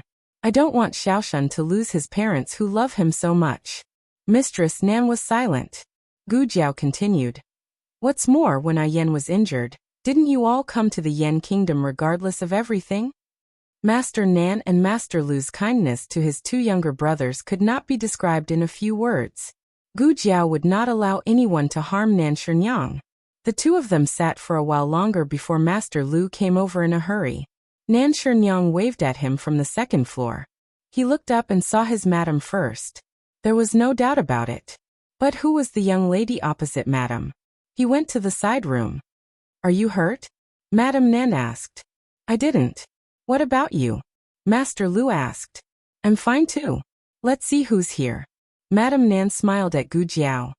"You definitely won't recognize her." Master Lu's gaze fell on Gu Jiao's flawless face. After a long while he stammered, It can't be Jiao Jiao, right?" "Master Lu." Gu Jiao greeted him with a smile. Master Lu staggered and bumped into the wall beside him. So it really was Jiao Jiao? Did she change her face? No, her facial features were no different from before. But without the birthmark, it was as if she had been reborn. Jiao Jiao's face is better now. Madame Nan did not mention the chastity mark. Master Lu only thought that Gu Jiao's medical skills were superior. He was quite pleased that she cured herself. He did not judge people by their appearance. Gu Jiao did not either. But as an elder, he still did not want those bad looks to fall on Gu Jiao.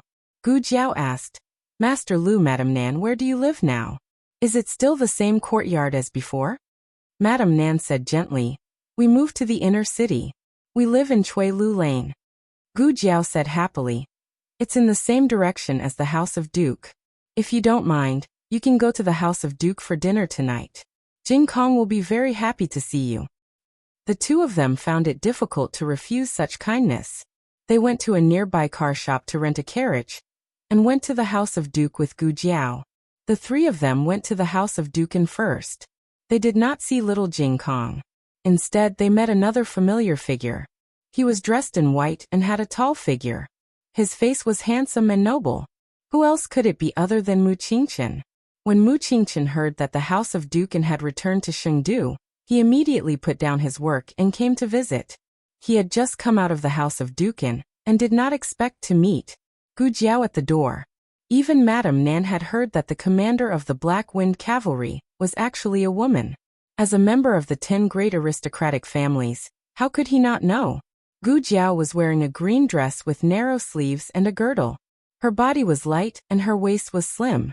The material of the dress was the best soft smoke gauze. When the sun shone on it, it reflected a thin layer of hazy light. This soft smoke gauze was a specialty of the Jin nation. It was a tribute from the Jin nation to the Empress. The Empress did not keep a single one for herself, and sent them all to the house of Dukin. How did he know about this? It was because he was the one who counted and escorted the tribute from the Jin nation. His gaze finally fell on Gu Jiao's face. Then he was dumbfounded. Madame Nan sensed that the atmosphere was not right. She looked at Gu Jiao and said, "Jiao Jiao, your master Lu and I will first." "Madame Nan." Little Jing Kong's surprised voice suddenly came from the courtyard. Madame Nan looked at Gu Jiao and Mu Qingchen with a smile and said, "Let's go to Jing Kong first. You two have a chat." Then she dragged Master Lu, who wanted to gossip, to meet Jing Kong. Gu Jiao's reaction was calmer than Mu Qingchen's. She tilted her head slightly and greeted Mu Qingchen as usual. "Mu Qingchen." She used her original voice. Mu Qingchen was stunned again. Gu Jiao put her hands behind her back and thought for a while. "Well, long time no see. How are you?" Was this the way to exchange greetings after a long separation? It took Mu Qingchen a full minute to adapt to her identity as a woman, her appearance and her voice. Countless emotions that Gu Jiao could not understand flashed across his eyes. He seemed to be in disbelief or something else. In short, it was very complicated. "Mu Qingchen, what's wrong with you?" Gu Jiao asked. Mu Qingchen's hands under his wide sleeves clenched little by little. He walked slowly toward Gu Jiao and said in a hoarse voice, "I came here today not only to visit Dukin but also to see you." Gu Jiao raised her eyebrows. "See me? What's the matter?" Mu Qingchen looked around. "There are too many people here. Let's talk somewhere else." The people in the public house had been eliminated long ago. Those who were left were all trustworthy. Gu Jiao looked at him strangely. "Okay, wait for me." She went into the courtyard and arranged for Madame Nan and Master Lu to meet Dukin. Then, she went to a secluded pavilion in the public house with Mu Qingchen. Gu Jiao stood in the pavilion and said to him, "You can tell me now." Mu Qingchen hesitated for a moment, and took out a doll from his wide sleeve. It was an extremely terrifying doll. It had a bloody mouth, sharp teeth, blind eyes, and bald hair. The memory that Gu Jiao had put aside came back to her. She had made a doll like this in her previous life. "Yinin gave it to me." Mu Qingchen looked into Gu Jiao's eyes and said. Gu Jiao was stunned for a moment. She took the doll and said, "You know. The state preceptor told me." Mu Qingchen clenched his fists and felt bitter. "So you didn't lie to me. You said you would come back. You really came back." Gu Jiao didn't have a complete memory of Jing Yinin. She couldn't remember what Mu Qingchen said. The only thing she was sure of was that Jing Yinin had mastered the secret of time travel. She knew she could come back here. Yinin's health has always been poor. Mu Qingchen said. The purple grass poison couldn't completely merge with her. Back then, the monarch sent someone to assassinate Yinin. But in fact, the real cause of her death was the purple grass poison. The state preceptor even told Mu Qingchen this. Gu Jiao said, "What else do you know about Jing Yinin? For example, her other identity?" "You?" Mu Qingchen looked at her with a complicated expression. It seemed that she didn't know about the Lord of Shadows. Gu Jiao returned the little doll to him. "Don't you want to take it back?" Mu Qingchen asked. It's for you, Gu Jiao said. Mu Qingchen held the doll that had accompanied him for more than 10 years. He couldn't calm down the surging emotions in his chest. If. Before he could finish speaking, Gu Jiao took a step forward and gently hugged him. Mu Qingchen froze and widened his eyes in disbelief. Gu Jiao said, "This is for you from Yinin." Mu Qingchen's arms trembled slightly. His eyes reddened unconsciously. He raised his head and forced the tears back to the corners of his eyes. He raised his arms and wanted to hug his Yinin, but his hand stopped in midair, an inch away from her. He was too late. Gu Jiao withdrew her hand and looked at him. She said seriously, "Mu Qingchen, thank you. Thank you for protecting Yinin. Thank you for taking care of Duke." And Mu Qingchen collected his emotions in time and said calmly, "I'm done. You should go and see Duke and don't let him wait too long." "I should go back." Gu Jiao said. "I'll see you off." Mu Qingchen said, "No, you go first." "Then okay." Gu Jiao said goodbye to him and turned to walk down the pavilion. Looking at the beautiful figure gradually disappearing in the twilight, Mu Qingchen finally couldn't bear it anymore. He turned around and closed his eyes. A drop of hot tears fell down. Digression. You're so early today, where's the hardworking Fang Fangzai? The latest chapter of this book is not finished yet. For more exciting content, please scan the QR code below to download the app. The novel is updated faster. Millions of novels are free to read. There are all kinds of novels that can't be found on the internet here. https://www.zhbqg.com/89642_8964286/1044283668. HTML Genius memorized the website address in a second. www.zhbqg.com Biku Pavilion Mobile Reading Website. zhbqg.com.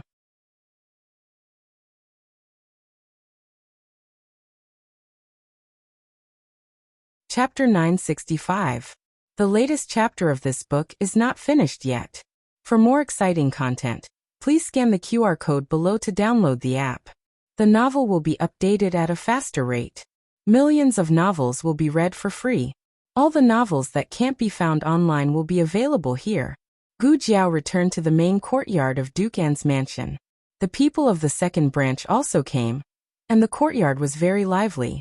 They didn't see the touching scene of Madame Nan and little Jing Kong acknowledging each other, but they saw the scene of second Master Jing hugging his eldest brother and crying bitterly. "Ooh, eldest brother, why were you gone for so long? I thought you wouldn't come back." For a man to cry like that, it was really a bit unbearable to look at. Second Madame Nan pulled his sleeve and said awkwardly, "All right, everyone is here. Look at you."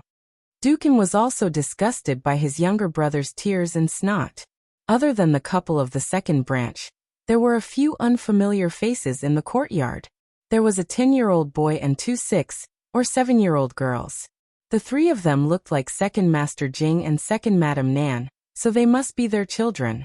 Gu Jiao didn't see them the last time she came to the Yen Kingdom. Later, she learned from Dukin that second Madame Nan's mother's condition was not good.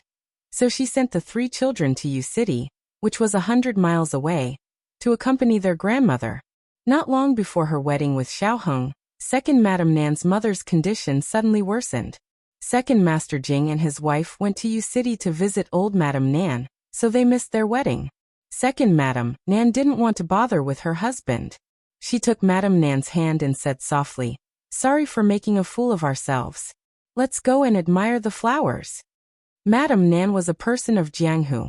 The noble ladies she met in the past all disdained to associate with people of Jianghu. Second Madame Nan was different from them. She could feel second Madame Nan's sincere acceptance. Jiao Jiao was surrounded by very good people. Madame Nan smiled and agreed. Jiao Jiao, little Jing Kong, who was showing off his height to Master Lu, saw Gu Jiao calmly walking over. For the sake of Jiao Jiao, little Jing Kong, who could give up everything, decisively left Master Lu behind and ran to Gu Jiao. "Jiao Jiao, I haven't seen you for a day. I miss you so much." Nonsense, they had clearly seen each other at the courtyard entrance just now. Gu Jiao patted his little head. In the past, She could touch it just by stretching out her arm. Now she had to lift it up. Gu Jiao's arrival saved Nguogong from the fire and water. Finally, he didn't have to face his snotty brother anymore. Second Master Jing wanted to cry again. It would be best if he cried until his eldest brother wouldn't dare to abandon him in the future. But when his gaze landed on Gu Jiao, his crying stopped abruptly. He was originally a foppish and dissolute person. Back then, in order to see the beauties of the Azure Water Women's Academy, he had specially pushed his elder brother to watch the archery competition. Gu Jiao's clothes weren't luxurious at all. Her hair accessories and hairstyle were extremely simple. But the more simple it was, the more it highlighted her beauty and temperament. Second Master Jing swallowed his saliva. It can't be, this is Sixth Son? What, Lulang? It's Jiao Jiao. Second Madam glared at him. And she's your little niece. I know. He was simply stunned by her appearance. He didn't have any dirty thoughts. Second Madam introduced the 3 children of the second branch to Gu Jiao. The eldest son, Jing Lan, was 10 years old this year. The eldest daughter, Jing Li, was 7 years old this year. The second daughter, Jing Meng, was 5 years old this year. The 3 children obediently called her their eldest sister. The second branch didn't know that Gu Jiao was Gu Jiao, but they were certain that Gu Jiao was Duke N's eldest daughter. They heard that Duke N's stepmother was a virtuous woman. The son she gave birth to inherited her character. She taught her son well, and chose a daughter-in-law for her son. She didn't care about family background and valued character.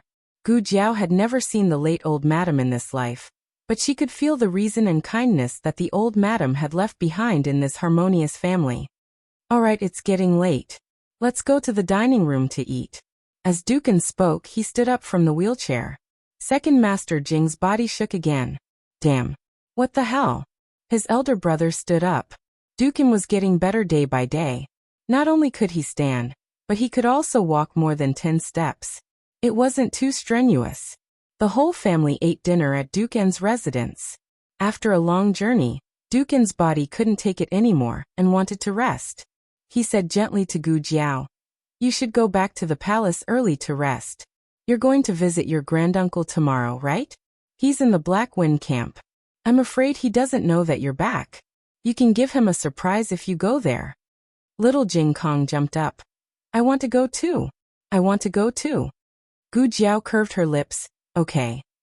Master Lu and Mistress Nan also bid farewell to him. He smiled and said, "Duke N's residence is Jiao Jiao's home. Master Lu and Mistress Nan are family. We should keep in touch with each other in the future. If you don't mind, I'd like to pay you a visit sometime."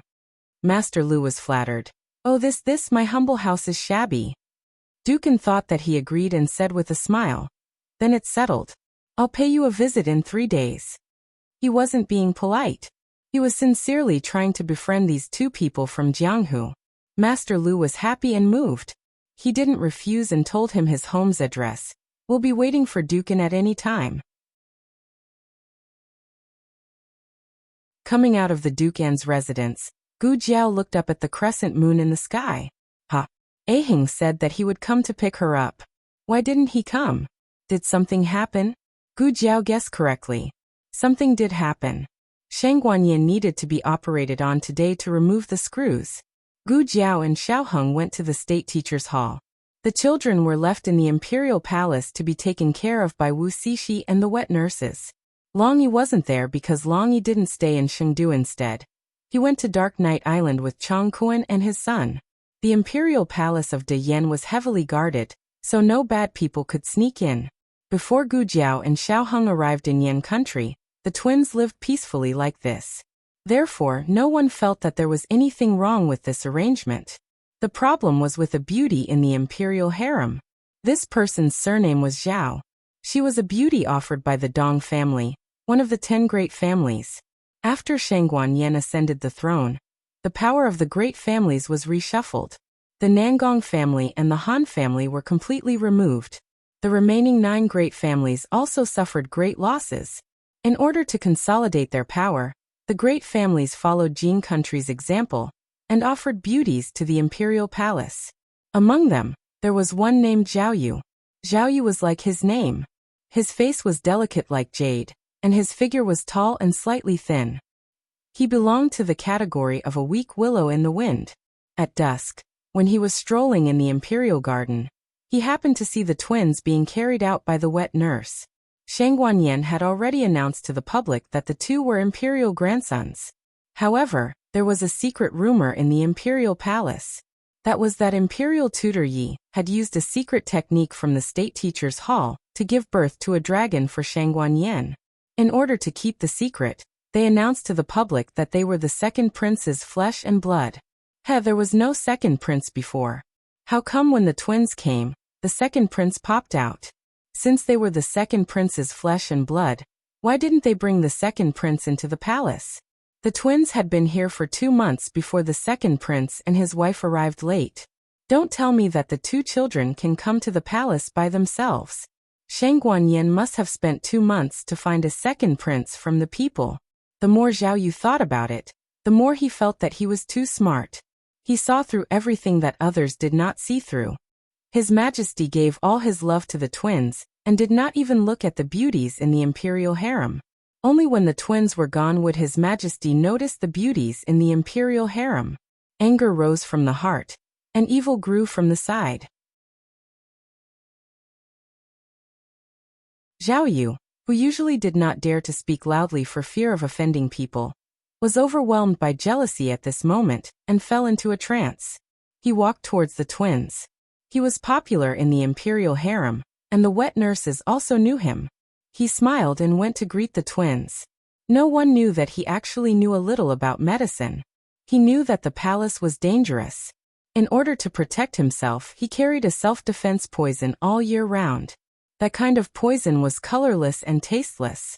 After swallowing or inhaling it, nothing strange would happen for 3 days. It would not start to be toxic until the 4th day. Generally, when poisoned, they would only check what they ate and touched that day.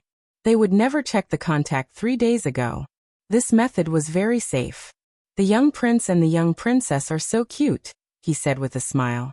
The 2 wet nurses had already put the twins back in the cradle. Looking at the twins, it was hard for them not to agree with Beauty Zhao's words. The 2 little masters were really the most beautiful babies they had ever seen. The weather is very hot. Zhao Yu opened the folding fan and fanned himself first. Then, when no one was paying attention, he sprinkled the powder on the folding fan. He turned around and saw the twins looking at him with their eyes wide open. His eyebrows twitched. He suddenly felt guilty as if he had been caught in the act. Soon he calmed down.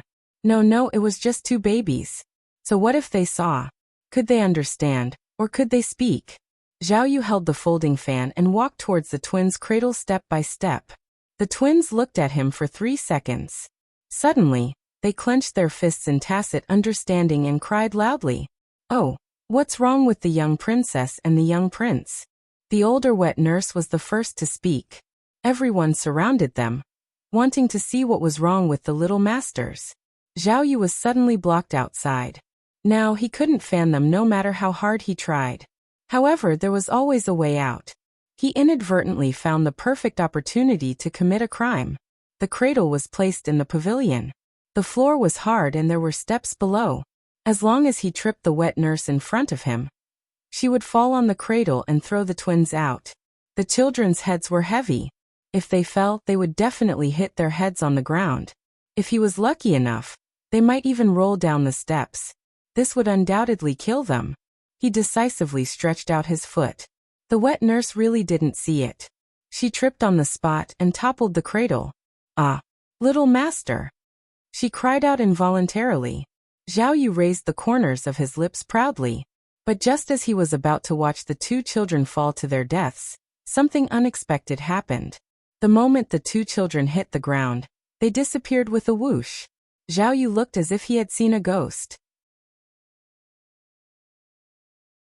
His soul flew out and he fell on his butt to the ground. In the eastern suburbs of the imperial city, in a deserted and abandoned alley, Liao Chun, who had been chased for 3 days and 3 nights, finally couldn't take it anymore. He stopped and decided to fight to the death with the other party. He was dressed in a gray monk's robe, and stood against the wind under the moonlight. His wide sleeves and robe fluttered in the night wind. He was clearly a monk, but he had an excessively delicate face and a pair of seductive peach blossom eyes. It was as if he was drunk with the nectar of a peach forest. Whoever saw this face wouldn't say a word.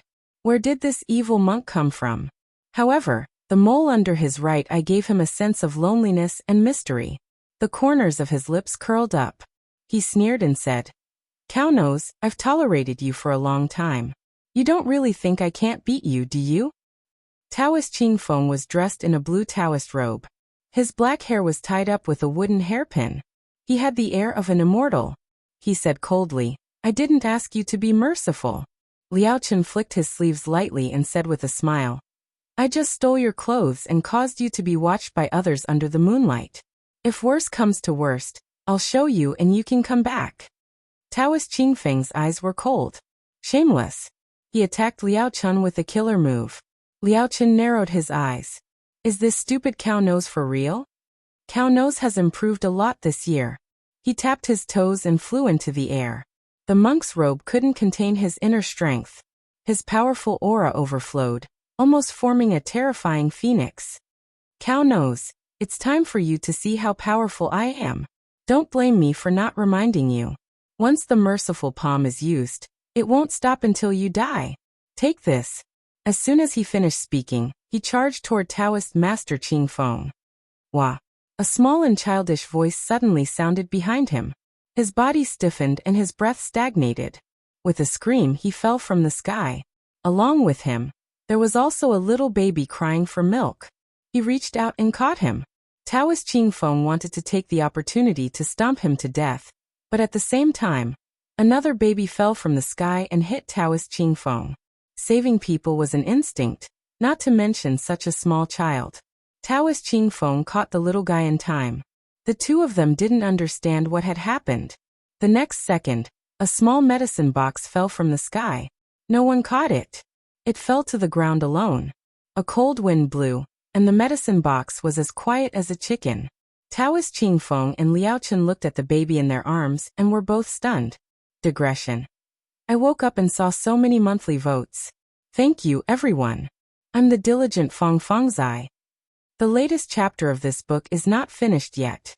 For more exciting content, please scan the QR code below to download the app. Novels are updated faster. Millions of novels are free to read. There are all kinds of novels that can't be found online. https://www.zhhbqg.com/89642_896428226/1044258080. HTML Genius memorized the website's address. www.zhhbqg.com Bikugo mobile reading website. zhhbqg.com. You're tuning in to the Earbook Haven YouTube channel. Don't forget to subscribe and join us on this journey to catch the most captivating stories.